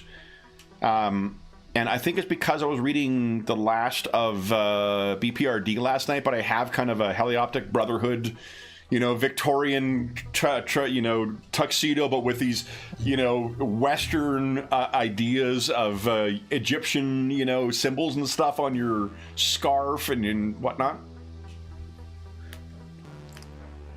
Yeah, I think that's probably some sort of, Staff of Asclepius or something, so in the decoration, not like clearly visible, but for the initiated, they can sort of make out various love it. Yeah, that's healing awesome. symbols from across the ages. I'm assuming I haven't got my dress uniform still, have I, or something like that? Probably, yeah. Yeah, I think we got to dust off our dress uniforms. That's a good idea. Yeah. Yep. Maybe. Okay. Oh, and I didn't bring my copy of the Imperial Navy source book in. So are we giving away? Are we presenting Lucy to the princess or to the king? I think, though precious she may be to you, a pest from Spurl probably is not the thing. Okay, not an appropriate gift. I thought it'd be something exotic. Yeah, she could sort of just defecate on the princess at the wrong moment. I think that's probably It's also goodness. Oh my god. Definitely dress up. Alonso, maybe a signed first edition of one of your novels. Yeah. Have you got a cutlass, Anchor? Have you got like a cutlass or something? Do I have a cutlass? I don't know. Just isn't that part of the dress uniform? I probably have a knife. I'm gonna grab the book. Okay. Let's take a look. I ain't no Marine. Yeah. It's true. No, but I have a clawed glove. Cool. That's cool. Different. I always have as a ready to action a justification for purchasing a book. I feel like in the Navy, like they have the instead of a cutlass, they have like an old time. Like I have a snub carbine, so that's probably what the dress, like an unloaded dress pistol, right? Yeah. So that's probably what they would be. But definitely has. For some reason, I've got a picture of Starship Troopers and slightly the Imperial Black Ops Marines, or slightly fascistic, possibly sort of over the top berets or something. I don't know. That is definitely in keeping with. So here is the junior officers. Oh, there you go. Right. Mm-hmm. Yeah. Gracious. Oh dear. Nice. Wow. Yeah, I mean he's first class petty officer, so he's got his stripes and everything. There's your. Yep. Oh yeah. Nice. Yeah, I will say the art in for the characters in the Imperial. I mean, all the art in the Imperial Navy book is fucking incredible. The art in Traveler Mongoose is quite good in general.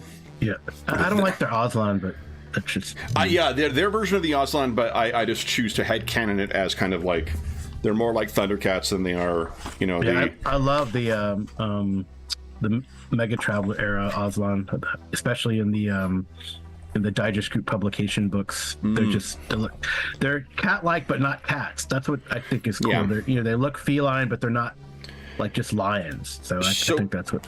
The Navy Cutlass is a ceremonial weapon for members of it. Yeah. Maybe I have to track one down then.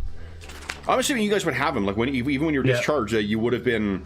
Yeah. Dane, did you got reach officer rank, or are you both enlisted? Officer, Force Commander. Okay. Yeah, Gani is opposite you. I'm a non-con. I work for a living. So if it's commander, look at that jaw. Wow. Marine. Lots of jaw. Yeah. Wow. So that in the Navy book? I gotta get that then. Yeah, the Navy book. That's cool. Okay. What is Yeah. it? That looks like, that reminds me of like those Warhammer, they would have for Warhammer Old World, they had like a Skaven book and an Empires book, and they're trying to do a series of like pseudo Osprey books that they had like all the different units and yeah. Yeah. That's what reminds me of like Osprey stuff. I love this. So what book is that? What book is that? That's, Sorry, it's the Imperial Navy source book. Imperial Naval Source Book. Yeah. Yeah, I'm gonna get something for Traveler, but it's a has. debate because I always like the books that that's pretty cool. Yeah. I always like the books that increase the Traveler universe lore stuff. So like Rim Definitely. Expedition. As an old FASA fan, I'm a sucker for anything that just has nothing but fluff in it. Yeah, I love that stuff. I still have all my DGP stuff. So, with that in mind, so it sounds like both our former military folks are getting themselves in their fancy dress. What about Alonso? Although I know fancy dress means something different for for Graham and probably David. What does Alonso wear? Yeah, that's what I was trying to imagine, like what he even has that he could put on. I mean, I'm assuming that he has some kind of a suit of some sort that he's had made that would be, you know, reminiscent of the sort of time period of Earth that he's enamored with. It's like some sort of suit that would fit in with The 30s suit? Yeah, exactly. So like rides up to his nipples. Yeah, like just kind of looks sillier than it looks good, to be fair. But that's maybe the best thing that he's got. Okay. So yeah. Okay. So Alonso is getting dressed up in a suit. Yeah.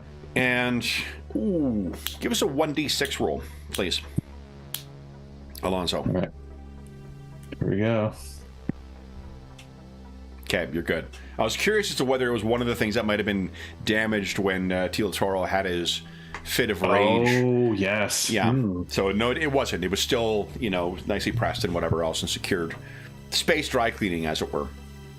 So, you guys get yourselves all ready, and you are, you make your way through the floating city to, I guess, first off, is there anything else you guys wish to describe or discuss before you get in? Any strategies, any, you know, agreed upon lies that you guys want to carry into the meeting?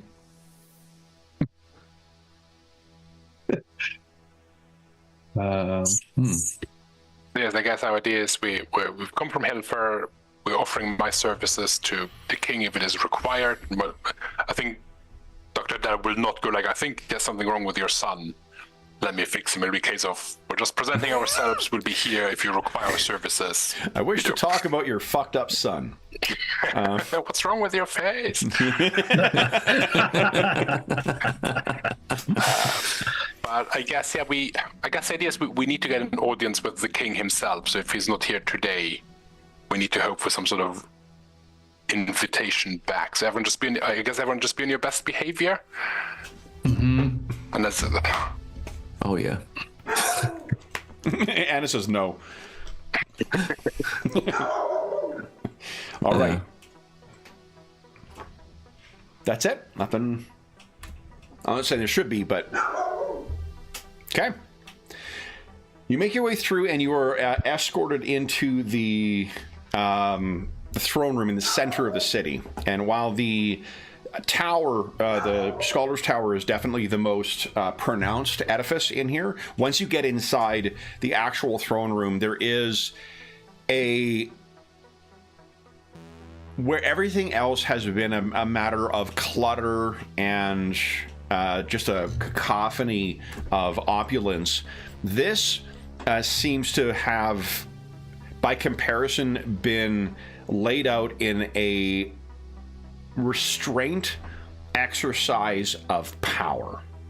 When you walk in, the thing you see is a staggering throne that seems has been shaped from starship hulls, and Anchor and Dane will appreciate how fucking tough that stuff would be to work with in order to make a dragon scale throne. Anchor just because of background stuff, and Dane, I imagine at some point there's been a boarding action that has required, cutting through hull.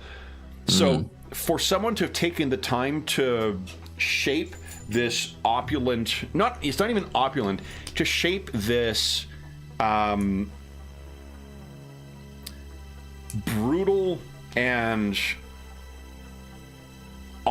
like, we use the word awesome to mean a lot of, synonyms of good or whatever else too. This is truly when you stand before this and you can hear the echo in this chamber, in contrast to every other place you see on here where there is sound and sight and whatnot, the low lighting, the spotlight stuff on the throne itself, it truly is like stepping into another world from the rest of the floating palace.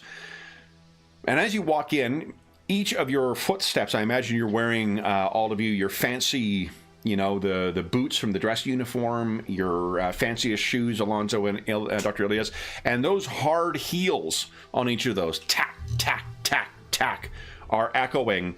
And I think unless you consciously step out of it too, I think that Dane and Anchor, that military precision just falls in, and you guys are marching along, so it adds a little extra tempo to it. Dr. Alonzo and Dr. Ilias, this is such a small thing, but when you hear that stuff and you're walking in tempo, I feel like you either fall into the kind of person who intentionally walks out of tempo or just goes with it. I have a feeling of who your two characters are, but does Dr. Ilias just walk with the tempo or intentionally break? No, he'll walk with the tempo. And Alonzo? I think that, he... just because of what's been going on lately and his sort of, reawakened psychic stuff, I think that he can't help but walk along with the tempo. But it's more, in through his mind, even stronger than it used to be. Sort of the empathy of the way that they fall into it has him fall into it. So with that flutter of empathy too, what's the feeling he's getting from Dr. Ilias, from Dane, and from Anchor as you walk in? I can tell you, to give context for this, as you're going in, Dane and Anchor, you can see concealed in the shadows, not like hiding per se, but positioned in a place where they are in shadow and you are not. You can see members of the Winged Guard, the Royal Guard, that are in there with weapons that may even, that would potentially pierce hulls in a starship. And that's it as you're walking up towards the throne itself. Why don't we go left to right here? Dr. Ilias, how are you feeling? I think Dr. Ilias is feeling a little bit of anxiety, just because we're trying to get this message across that he's still not quite sure how we're actually going to get it to King Olab, or if we'll see King Olab. But I think there's an element of, he feels almost like at home having spent so much time on Simok, serving the pharaohs and dealing with this sort of, on a different style, the sort of opulence and power, it feels like he's much more at home here than, say, on Hilfer or in the void on the ship. It almost feels like, I know this place, I know these people, I know how to normally handle sort of nobility and the bureaucracy around it. There's probably an element that Alonso would feel of just being almost like a homecoming, like so, like yes, this I can handle. Yeah. What about Dane? I think generally calm, just a real sense of calm. He's still got an image of the gardens in his mind, but there's probably impishly somewhere in the back of his mind a barely repressed sense of humour at the scale, and I mean scale and pomp of this particular place, and the reality that he knows from his history of working with something like the Third Imperium.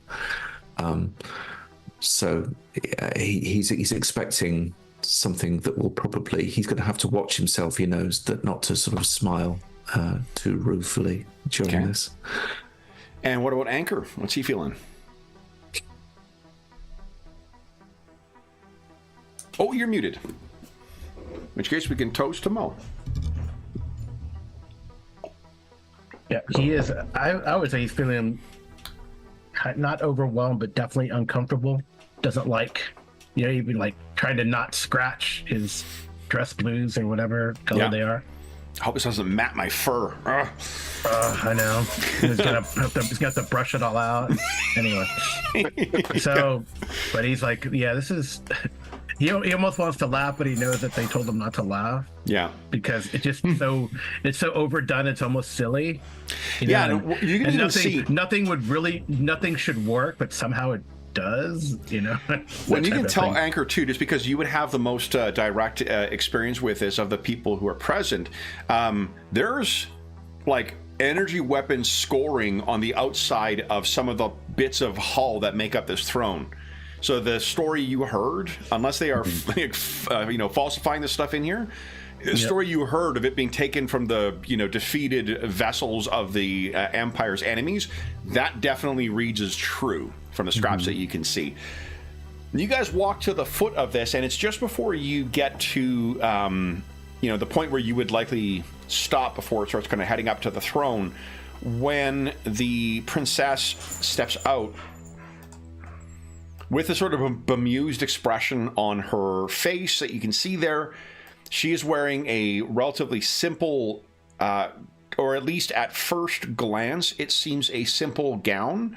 But those who have the eye for it would notice that her dress actually, when it catches the light, it seems to be thousands, if not millions, of some kind of micro scales that have been put together to form this one piece of clothing for her. And the gold tracery that is around there, it seems made of actual gold thread of some kind. To have it not be weighing down and to have it move like that, there must have been some kind of exotic treatment that has been put on it to transform it from base gold into something more exotic. But otherwise, she has both the look of being understated, but also, for those who know what they're looking at, a unbelievable display of technology and power. So she steps up and says, "Welcome. You would present yourself before the dragon throne and King Oleb, the king of Drinax, dragon emperor of the Sindal, the dragon emperor of Sindal in exile, Lord Admiral of the Star Guard, who presents themselves before the dragon throne." I think Dr. Elias Abdel will step forward first, and he'll have read up whether it's like a full curtsy or just a bow or going down on one knee or whatever the appropriate etiquette is, and then sort of execute into like presenting myself, Dr. Elias Abdel, physician of most recently of Simok, here to offer my services if they are needed, and my traveling companions. She nods. You would know she's expecting you to either introduce who your companions are or for them to do so themselves. One does not appear unannounced before a royal court. I think the doctor would give a brief moment to see if his companions want to introduce themselves. So there's a brief pause where he sort of goes, and my companions? And then if no one... sorry, go on, Alonso. Yeah, I think he's trying to remember if he's supposed to say Your Majesty or he's just Alonso Santoro, author, journalist. Pleasure to meet you. All right. Anchor says, Anchor Guvel, ex-Imperial Navy, Petty Officer, First Class, retired, Your Royal Highness. He bows or gives a nod, as is appropriate. Dane Loverick, retired Force Commander, Imperial Marines, at your service. Nod. Doctor, you come accompanied by an impressive security force.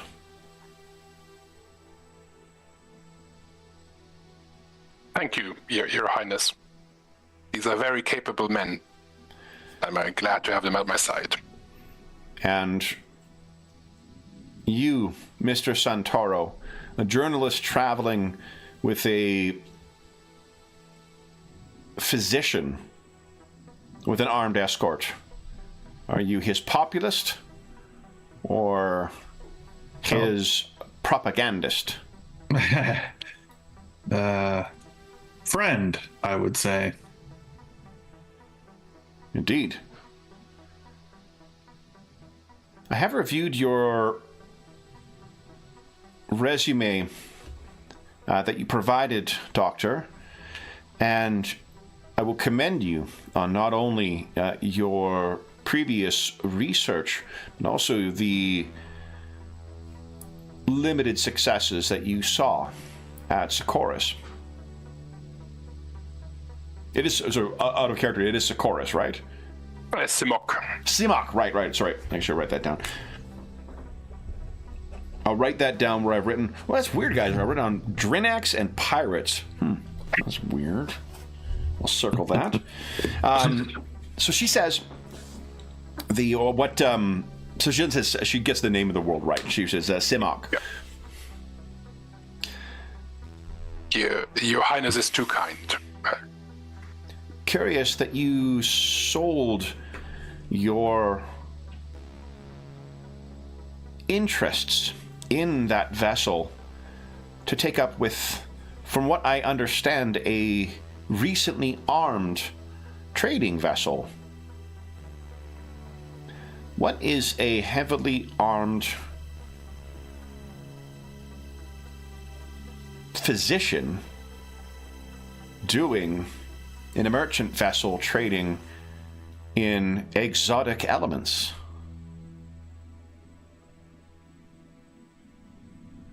Wonderful. I'd say the vagaries of fate, Your Highness. And I felt I could serve and maybe learn better traveling, seeing the world than being stuck in my laboratory. And such larks don't come free. She arcs That an is, eyebrow. alas, the way the worlds seem to work. Even a physician will have to pay for his supper. Will you have mentioned Eldon Hobbs in any of your introductions? I don't think they'll have heard from him as of yet, just because you guys have been kind of traveling ahead of where word would come anyway, but... I think only in as much as maybe not even by name, maybe by name, but more in as a sort of, I've previously had the pleasure of, or I've previous experience with people from Drinax and their, their genetics and their So that's as a sort of way of saying I'm experienced with, if you have anyone who requires my services, it wouldn't be Sure. the first time. So not necessarily as I know Elden Hobbs, more like I'm experienced with people from your world in terms of healthcare. So she says, I see that you have also acquainted yourself with another member of my father's court, Mr. Hobbs.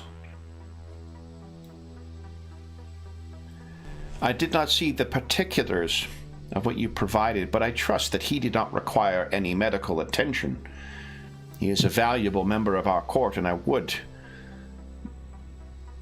would sadden my father to see him take ill.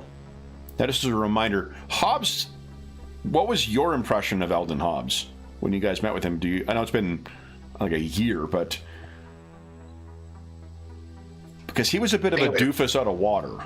Yeah. Or a fish out of water Like kind of his thing. first time off world or something like that. He seemed very inexperienced about everything. Yeah, so like either she's lying or or the pool of people that they can send off world to do things is pretty fucking shallow. What, Dr. Illis, would you also give us a diplomat roll, please?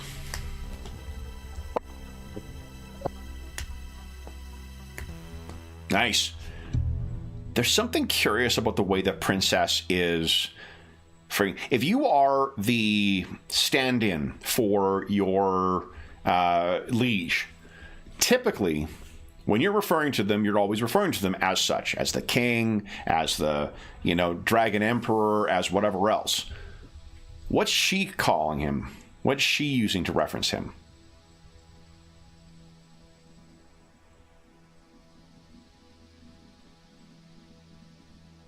More familiar terms, like anyone would talk about relatives. Well, she talks about it, my father. Oh, yeah. Right? So you're right. There is a familiar aspect, and in other families, that may just be, a nauseating bit of Nepo baby stuff. But in this case, you might be... she may be subtly cloaking herself in some of the authority of the monarch. Otherwise, you would, if you are truly just a representative or agent of them, you'd be talking about the monarch at at hand's distance. Our king, our empire, our emperor demands, blah, blah, blah. She's referring to them as if they are, you're right, like a close family, as if they are all part of one unit, which is really not the way it's typically done in royals. So, she says then, I hear that your vessel is being armed for what purpose? Future defense? Or do you seek something more aggressive? I would hate to think that we would be arming pirates. She says it in just such a way that it's enough playful that she could safely retreat behind the idea of like, I'm just fucking kidding here. What are you? On the contrary, Your Highness, we seek to deter pirates. And not all of the shipping lanes are equally safe, unfortunately. So my advisors here, I point towards Dane, have suggested, seeing as we are in a place like yours where only the best is available, we should make use of that and arm ourselves. Doctor, I would, perhaps on Cymok, they were looser with words. This place is not mine. It is our king's and Dragon Emperor's palace, and I agree.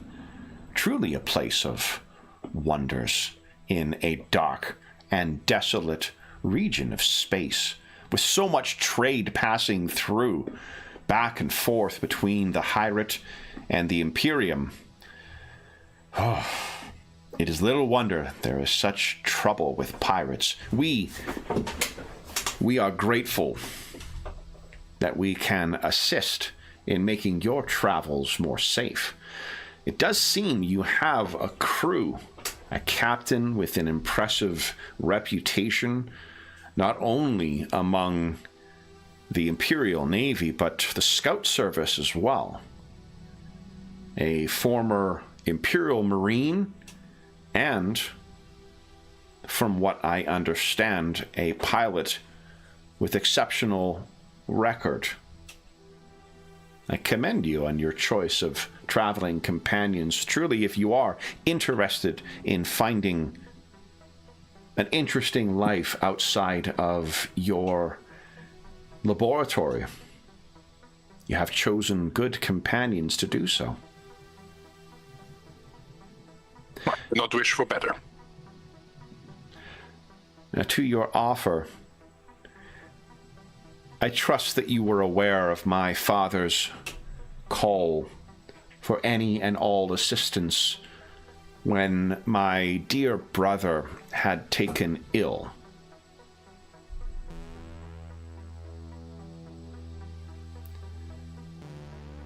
Sadly, that time, well, not sadly, fortunately, my dear brother has made a full and effective recovery from his injuries, and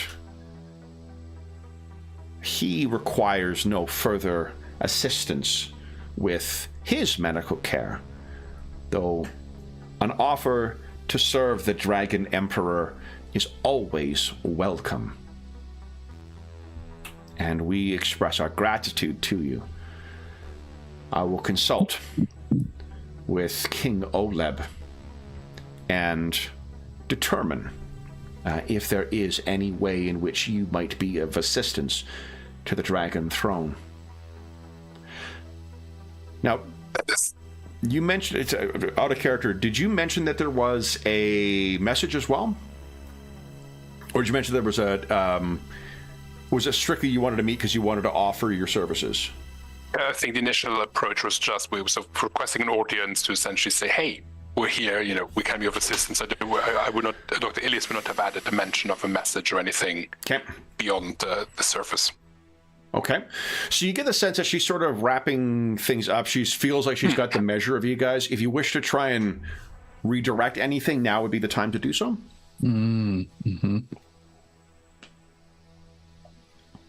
I think Dr. Elias would say, when you honor us, and we would of course be delighted to have the opportunity to meet with the king himself. But if we are, if all is well with your brother and such, then thank you for seeing us, and we will be available should anything come up while we are here and waiting for our ship to be made ready. She looks at you, and because of your impeccable manners, she clearly feels like, or you get the sense that this is someone who understands that you're speaking the same language, as it were. Is there any other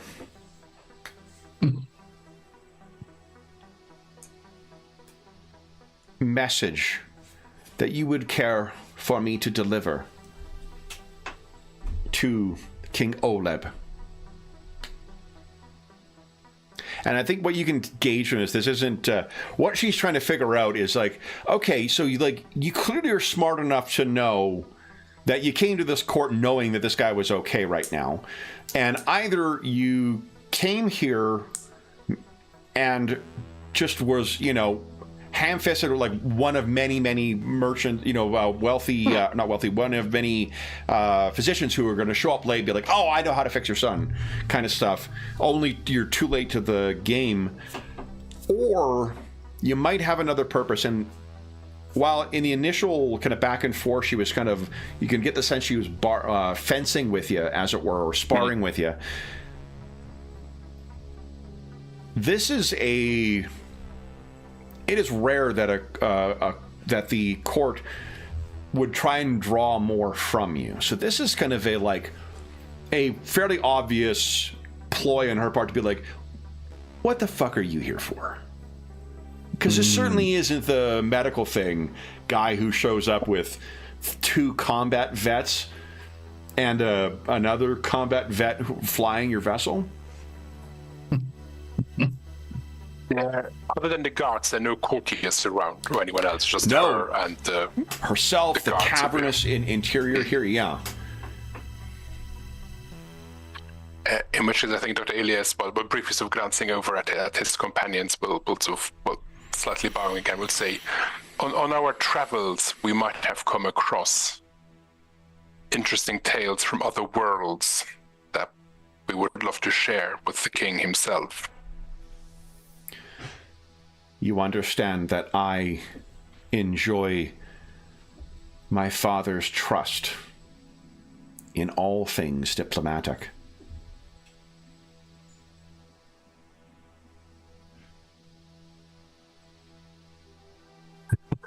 In which case, if you could convey to your father that we have a special message for him. You can see she seems a little displeased by that. Yeah, well, there we are. Is there anything else? Trying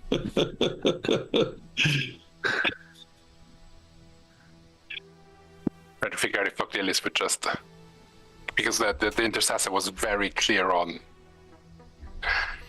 but it is just... And you'd be aware, I will tell you, having worked with the pharaohs of Simok in detail as well, your analogy about them being a family is still not wrong. However, they may be cloaked in this, legacy and whatever else, and the majesty and pageantry of royalty or whatnot. At the end of the day, all families are the same, right? What's that saying? All families are unhappy, but only in their own way. Or I'm butchering, I think, a Chekhov quote, but yeah, I think it's just because he's been on Simok with the pharaohs that just because the king has the king's trust doesn't mean that it's warranted. He's probably in the rounds of politicking and influence wrangling. Yeah. But I think he'll... How would I phrase this? I think he'll say, it is a message. It will be of mutual benefit to the sender and Drinex for the message to be delivered. But we have been sworn to secrecy. she cocks her head, very much like a your choice of predator kind of eyeing its prey. Secrecy. Well, Doctor, you truly are living an exciting life now, aren't you? Pray, might I tell my good father, the king,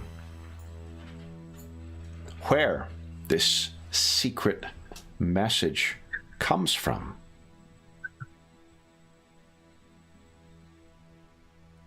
Of course, Your Highness, it comes from Helfer. Of course, ma'am, you can ask.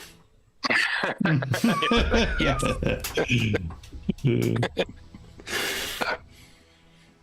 So he'll say yes. From the world of Helfer. You see your eyebrow kind of... I will pass that message along to King Oleb that the intercessor has sent word for his ears only. I will convey your message to our king, and we should have his response presently.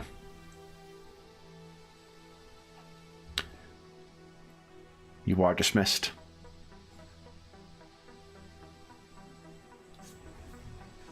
Bow, swivel. Yep. Yeah. Go. Yep. And then whack, whack, whack, whack. You guys are out of the chamber and gone. So, once we didn't get killed. Yeah. She had a nice dress. Absolute Nice dress. success. Yeah. I will say I rolled a critical fail on my button to let the floor go out from the Flying City. It failed, so Yeah. So as you guys are making your way back, you tell me if this is a correct reading, but I think that from going from that cavernous, empty space back out into this cacophony of people and sound and sensation and whatnot, boy, it sure seems to be a lot of people looking at you. And if you're honest with yourself, there probably were a lot of people looking at you as you were all making your way in. You cut an impressive figure. Two, retired military men, the exotic, kind of Third Imperium meets, neo-pharaonic designs of Dr. Ilias. And Alonzo, your suit is very nice. So maybe they were looking at you before, but boy, it feels like there's a lot of people looking at you right now. Yeah. When do you first talk to one another? Right when we get out of the immediate area of the palace, I would say. Okay. Yeah, I guess once no one can tell, we've just come from the palace directly. Yeah, and if you wish to, you could go directly back into the gardens. That's on the way toward the starport docks anyway. Yeah, that's good. We could hang out in the gardens. Okay. So you get back into the gardens and tell me how you're feeling being in these gardens after that meeting. Because it was very relaxing beforehand. I don't want to infer any feelings of conspiracy or anything like that upon you guys, but it's a very small place with extraordinarily high levels of technology.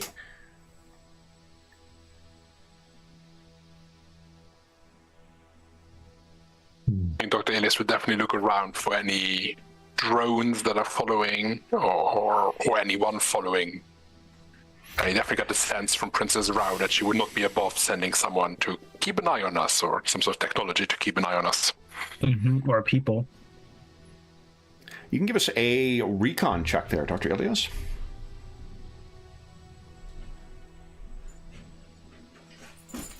Oh, no. There it is! Snake Eyes, baby! Can't see the garden full of the ferns. All right, so... I'm going to bank that. So you definitely, Dr. Ilias, get the sense that there is...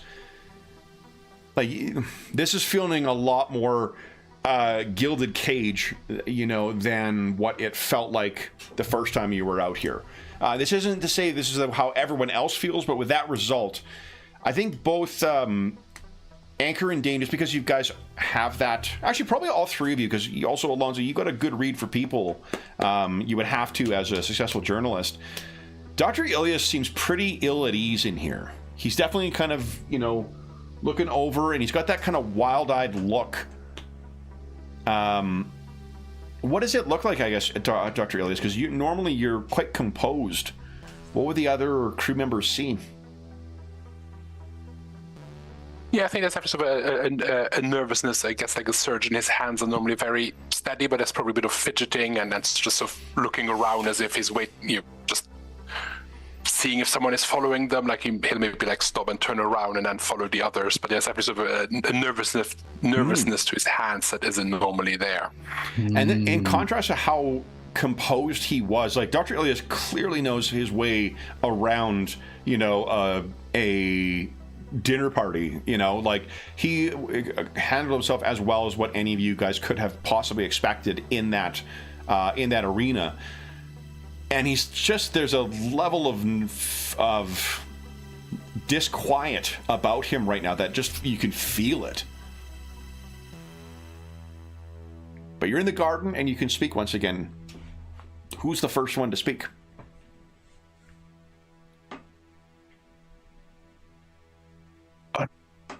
Did that go well? It felt okay. You look uneasy, Doctor. Yes, I would agree. It felt okay inside. I had hoped we would just see the king, and did I do the right thing by mentioning Hilfer right away? It's bringing back a... It reminded me of that while I worked for the pharaohs of Simok. There's a reason I left, and part of it has to do with the closer you are to the throne, the more tense things can be, and there's always machinations and plans within plans and all of that. And just suddenly feel this feels very crowded in. And I don't know if we did the right thing or if we did it the right way, or I guess we can just wait now.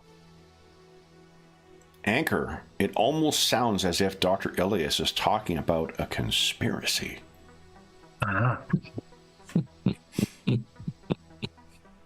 So what did you get us into, Dr. Ilias? What are we into? Hopefully. Hopefully nothing, but there's two heirs to the throne that might be competing. Her whatever she says about her brother, I don't think he's fully healed. The way she kept on, messing up between the king and my father, and I don't know. I just feel ill at ease now, but I'm sure it'll pass. I may be seeing things where there's nothing. Dr. Ilias is doing the halt check. Am I hungry? Am I angry? Am I lonely? Am I tired? Is that why I'm feeling the way I'm feeling? What does everyone else think? Dane and Alonso, in particular.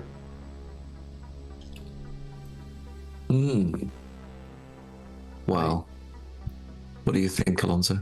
Well, I knew the message couldn't just be simple that we were delivering. Obviously, there would be some tension or something going on here. I know we were given the impression that it was just for peace or whatnot, but secrecy almost always involves some kind of... If you're keeping a secret from someone, then someone is obviously very keen to know what's on there, and I wasn't expecting it to be his daughter, but it could be that he has a secret from her. Yeah, her poor brother who's not well, perhaps not really fit to, take on the family business. That's how sad, how terribly sad. Of course, it's a family affair, isn't it? They don't have proper rules, regulations, structure. It'll be very different. And look at the gardens. Look at them now. The beauty still shines through, but I don't know. Maybe there's a bit more of a coldness to them. It speaks more of the opulence and control to create this beauty than anything else. Maybe it's just a reflection of what we experienced in the throne room itself. I think we need to be guarded against this Princess Rao. She's only pushing because she needs to. She's doing what she feels she needs to. Haven't met the king yet, and perhaps we'll know more when we meet him, if we do. But I still think the message has to go to him directly. That is what we promised the intercessor. Alonso, did you pick up anything with your other senses? I did not. But, I mean, as we've talked about, they're not very strong. I think it was clear enough what was happening in the throne room. It is just a case of waiting to see if we actually get invited back or if the ship blows up. That's sort of what we're thinking, or somewhere in between there. I think we need to be careful. Why do we have this same set of potential outcomes on every planet? Well, do we get invited back, or does the ship blow up? I think we need to take care that we're not sucked into something bigger or used. Yeah. We've got enough to do without taking on further requirements from the Drinax royalty. Yes. Well,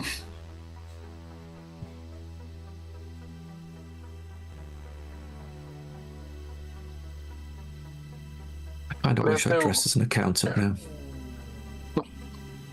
yeah, maybe trying to impress was not quite. Well, No. it has happened now. So Yeah, I believe stop. there are some lectures going on and operas and things like that. So there's no point in just sitting around waiting anxiously for what might happen. So I think I will go and try and distract myself.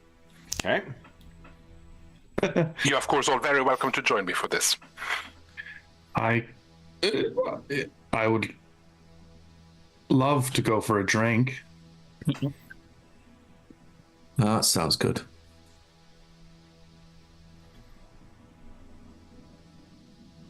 Anchor? I mean, it is what it is, I guess. I mean, we did what we could. We don't want to. I agree with Dane. We do not want to get into any strange politics that are probably going on within the family or here in Drinax. We got a lot of things on our plate. Our priority is to our passenger. Yeah, we don't want to be. It was weird how she talked about pirates. I don't know. I don't want to be. Good, that wasn't just me. I thought she was trying to hint at something there, but I don't want to be recruited. She did emphasize, oh, you have a force commander. Oh, you have an expert pilot. Yeah. Anyhow, we should be careful. Retainer, that they might- retainer maybe, but we just cannot. But I mean, how can you say no to someone like this? I don't know. I mean,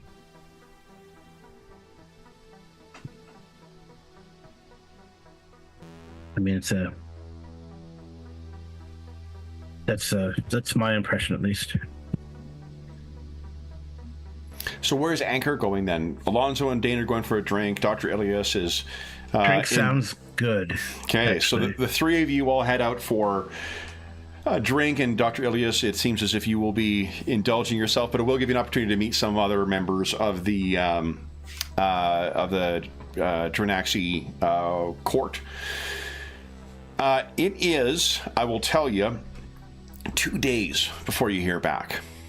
Is there anything you guys wish to do during that time that will be of interest, or are you just waiting for, maybe supervising the installation of the turret and the preparation of the weaponry for installation?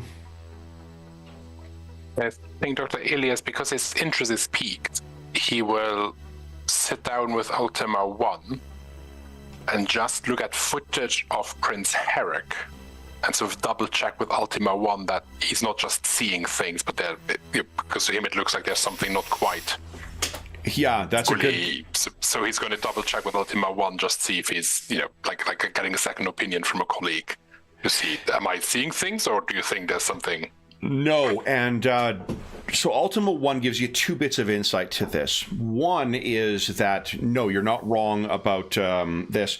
And I think when he was in there, Sir Herrick was still in his coma. Because it was only 6 months ago that Prince Herrick has actually, not Sir Herrick, Prince Herrick actually was rejoined the court, as it were. So he wasn't even there when Ultima 1 was present. He completely agrees with you that there is something... there has been an enormous amount of reconstruction that has been done on him, and from when he was in court, while he wasn't spoken of, and Ultima 1 did not pry, the impression that he had from the gossip, because that is one thing that, in addition to the cutting edge of technology, or at least not the cutting edge necessarily, but the expression of the highest end of technology. And I make that distinction because, again, Drinax is not innovative.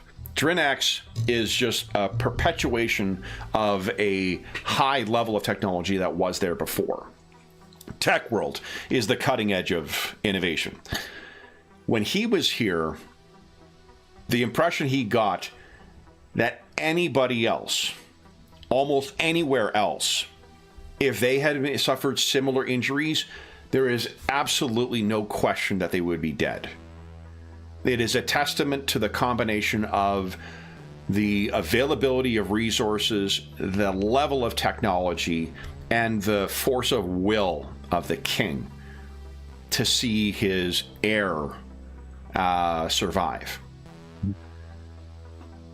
What he can tell you is the impression that you got.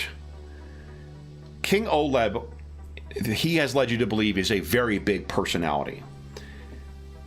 He cannot speak to Prince Herrick, at least before the accident, and he didn't really, question that. His impression of Princess Rao is that she is a Drinaxi apple that does not fall far from the tree. Very much cut from the same dynamic image as her father. So if the impression you got was, willful and whatever else, and commanding an air of obedience, that's exactly what his impression was of her as well. Whoever Herrick may have been before this, he also will point out that whatever is going on the structural level of his physical injuries, it has to have had some kind of consequence on his psychological and cognitive capacities as well. It may be even if he was the heir at one point, the fact that he's not being held out as the contact that must say an awful lot about his place. You can see as well too, like he still interacts with and is members of the court. He is not an invalid. He's not a so obviously cognitively diminished individual that he can't carry on conversations or such. But yeah, Ultima One completely concurs with your assessment. Anything else you guys wish to do in that time? No, I think we just, like I said, just hang out, have a drink. We're in our, you know how it goes, Dane. Yeah. You always get into a fight. You always get into a fight when you're in your dress uniform. Exactly. Yeah. Exactly. Some proper R&R. Yeah.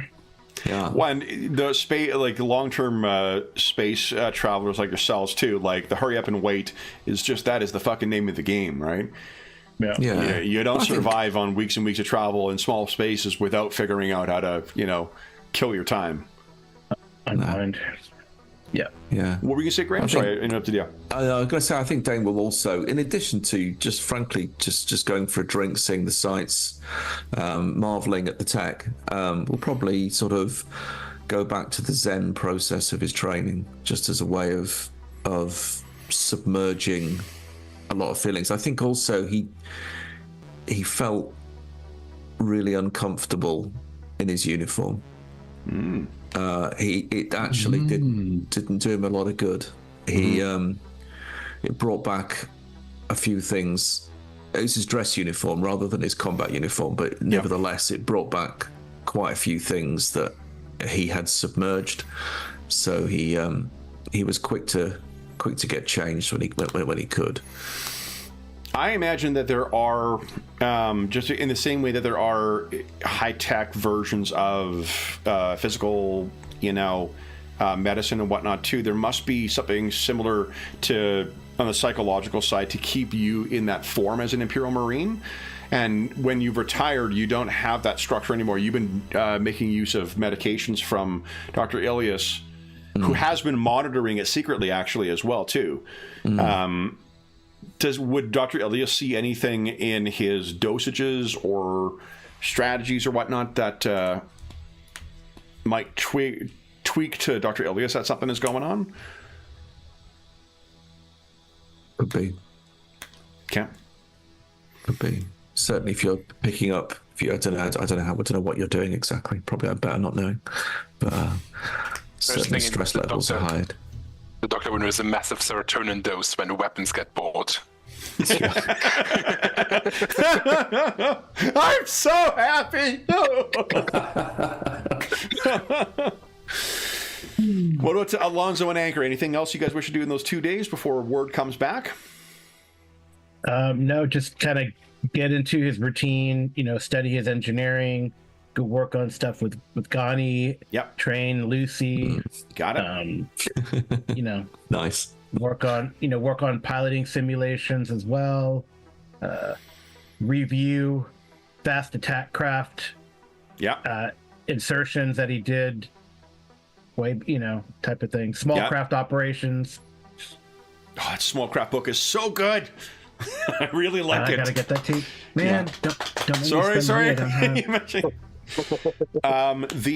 They need another humble bundle for all the new stuff. Yeah, really. Well, there's been shit. Like, there was like 4 or 5 new books or products, including the GM screen, that came out in the span of like fucking 2 weeks. It was crazy. I'm noticing like a lot of Kickstarters are also coming up too. So I think printing is finally starting to catch up. And, maybe. Yeah, I'm getting all the Savage World stuff. It's coming. Yes. Oh yeah. I hope you get your Horror Companion in East Texas or Pine Box. Pine Box. Yeah, Horror Companion, Pine Box, and then the Legend of the Mountain thing. Ghost Mountain. The Dragon. Yeah. Yeah, Ghost Mountain. Ghost Mountain. Yeah. Then Alonzo, anything you wish to do during that time? Yeah, Alonzo this is an interesting place to him, and there's a lot of interesting people around, and so he is people watching, and he sort of has this notebook that he uses to like create character sketches. Yeah. Not like artist sketches, but like word sketches of people to use as characters in his novels. So there's because of the length of time you'll be here too, and because of your affinity for old Earth kind of stuff, I will tell you that if he is a fan of those, flat screen holovids from back in the day, he may think of something like Casablanca, because this place does serve, it's almost in the middle of the space between where the Imperium and the Hyrate are located. It's closer to the Hyrate, obviously, than the other, but it is right on the trading lines going one way, and then also from the Imperium towards the Florian League. So there's a lot of trade that seems to be passing through here. There's a lot of people stopping up, and there's constant churn of things in the bazaar. If you go in any given day, there's a different, a stall that's been set up. Not always, but like little subtle shifts. So it constantly feels like a house being broken down and rebuilt in a slightly different way. And the people are from all over the place here too. The one constant that does remain, though, is you don't see any other Aslan in your time through here. And you definitely, so there's only the one that you saw that other day. There doesn't seem to be any other Aslan on here, which again is not surprising. You also hear that Recondo, the guy who runs the market, that dude has got a lot of stories. He doesn't have time to sit and idly chat about it necessarily, but that guy has really been around, and there's a reason that the king puts trust in him to run this place, it seems. He has a lot of contacts beyond. And in a similar way to Casablanca, there's also this place is it's a home for folks who don't have a home, in a lot of ways, where there isn't the desperate need to get off of here the way there is in the film. But before, Ingrid Bergman's character shows up, this is sort of how this place feels. There's people from all over who have made their home here and have nowhere else to go. So there's, I think, a ton of great information. Oddly enough, only from the people who aren't actually from here. The people who are from here have a much smaller perspective on the world than what all the others do. The visitors are from all over and interact with one another and whatnot. The Sindoans in exile themselves, the Dranaxi, much more limited in scope, and they are much more keen to talk about the doings of their ancestors during the Empire than they are to talk to you about what they've done or what they're interested in. Right. So, but I'll leave you guys, because I'm just over time right now. We'll leave you guys with word. You'll be going back before the court at the start of next session. Okay. So you have been invited back. But it'd be a shame not to leave you in a cliffhanger. So when you walk back into that chamber and you present yourself once again in that silence, you see once again Princess Rao alone steps out to meet with you.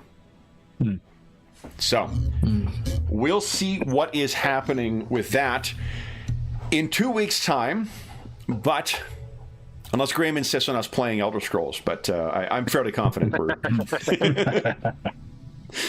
But for those listening at home, thank you so much for joining us for part 22 of our ongoing Borderland Run campaign. As is always the case, if you have any comments, questions, or concerns regarding the session, the campaign, or the game we're playing, please don't hesitate to leave a comment in the comment section down below, and I'll endeavor to reply in a timely fashion. There's also a link down below to the Dungeon Musings Discord server, where we have a channel dedicated to the Borderland Run campaign, as well as most other games and campaigns we run on the channel.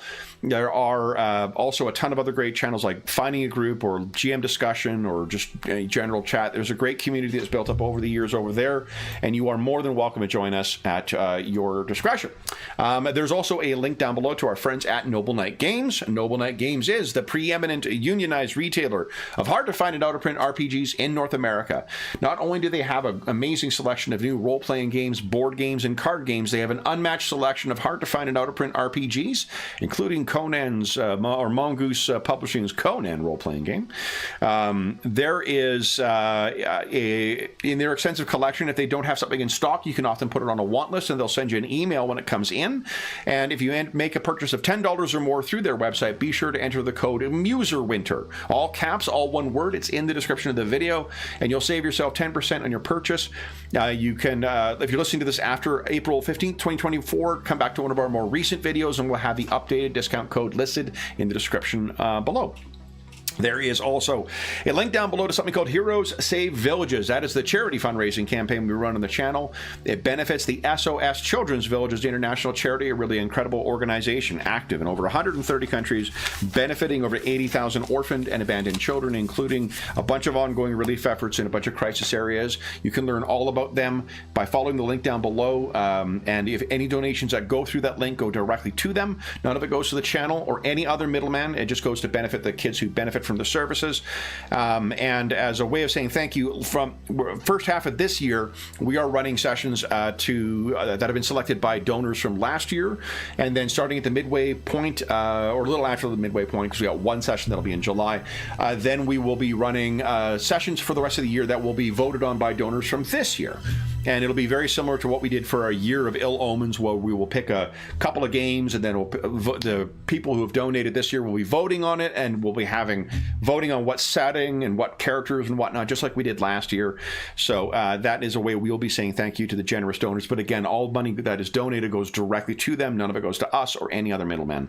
The last thing I will say is an enormous thank you to our stalwart heroes. In the face of that terrible foe, daylight savings, we still managed to get everyone's crew together. So David, Graham, Jeffrey, and Carl, thank you so much for playing today, guys. As always, the session went far too fucking quickly, and I had too much fun. So yes, thank you guys. We'll be back on the flying palace, or the floating palace of King Oleb on Drinax in 2 weeks' time, to see what Princess Rao has to say to our heroes, our travelers. But until then, we hope that we gave you a few hours to take your mind off the troubles of our world and think about the troubles that our heroes are finding on the distant planet of Drinax. And until we see you again, stay safe, stay healthy, and happy gaming.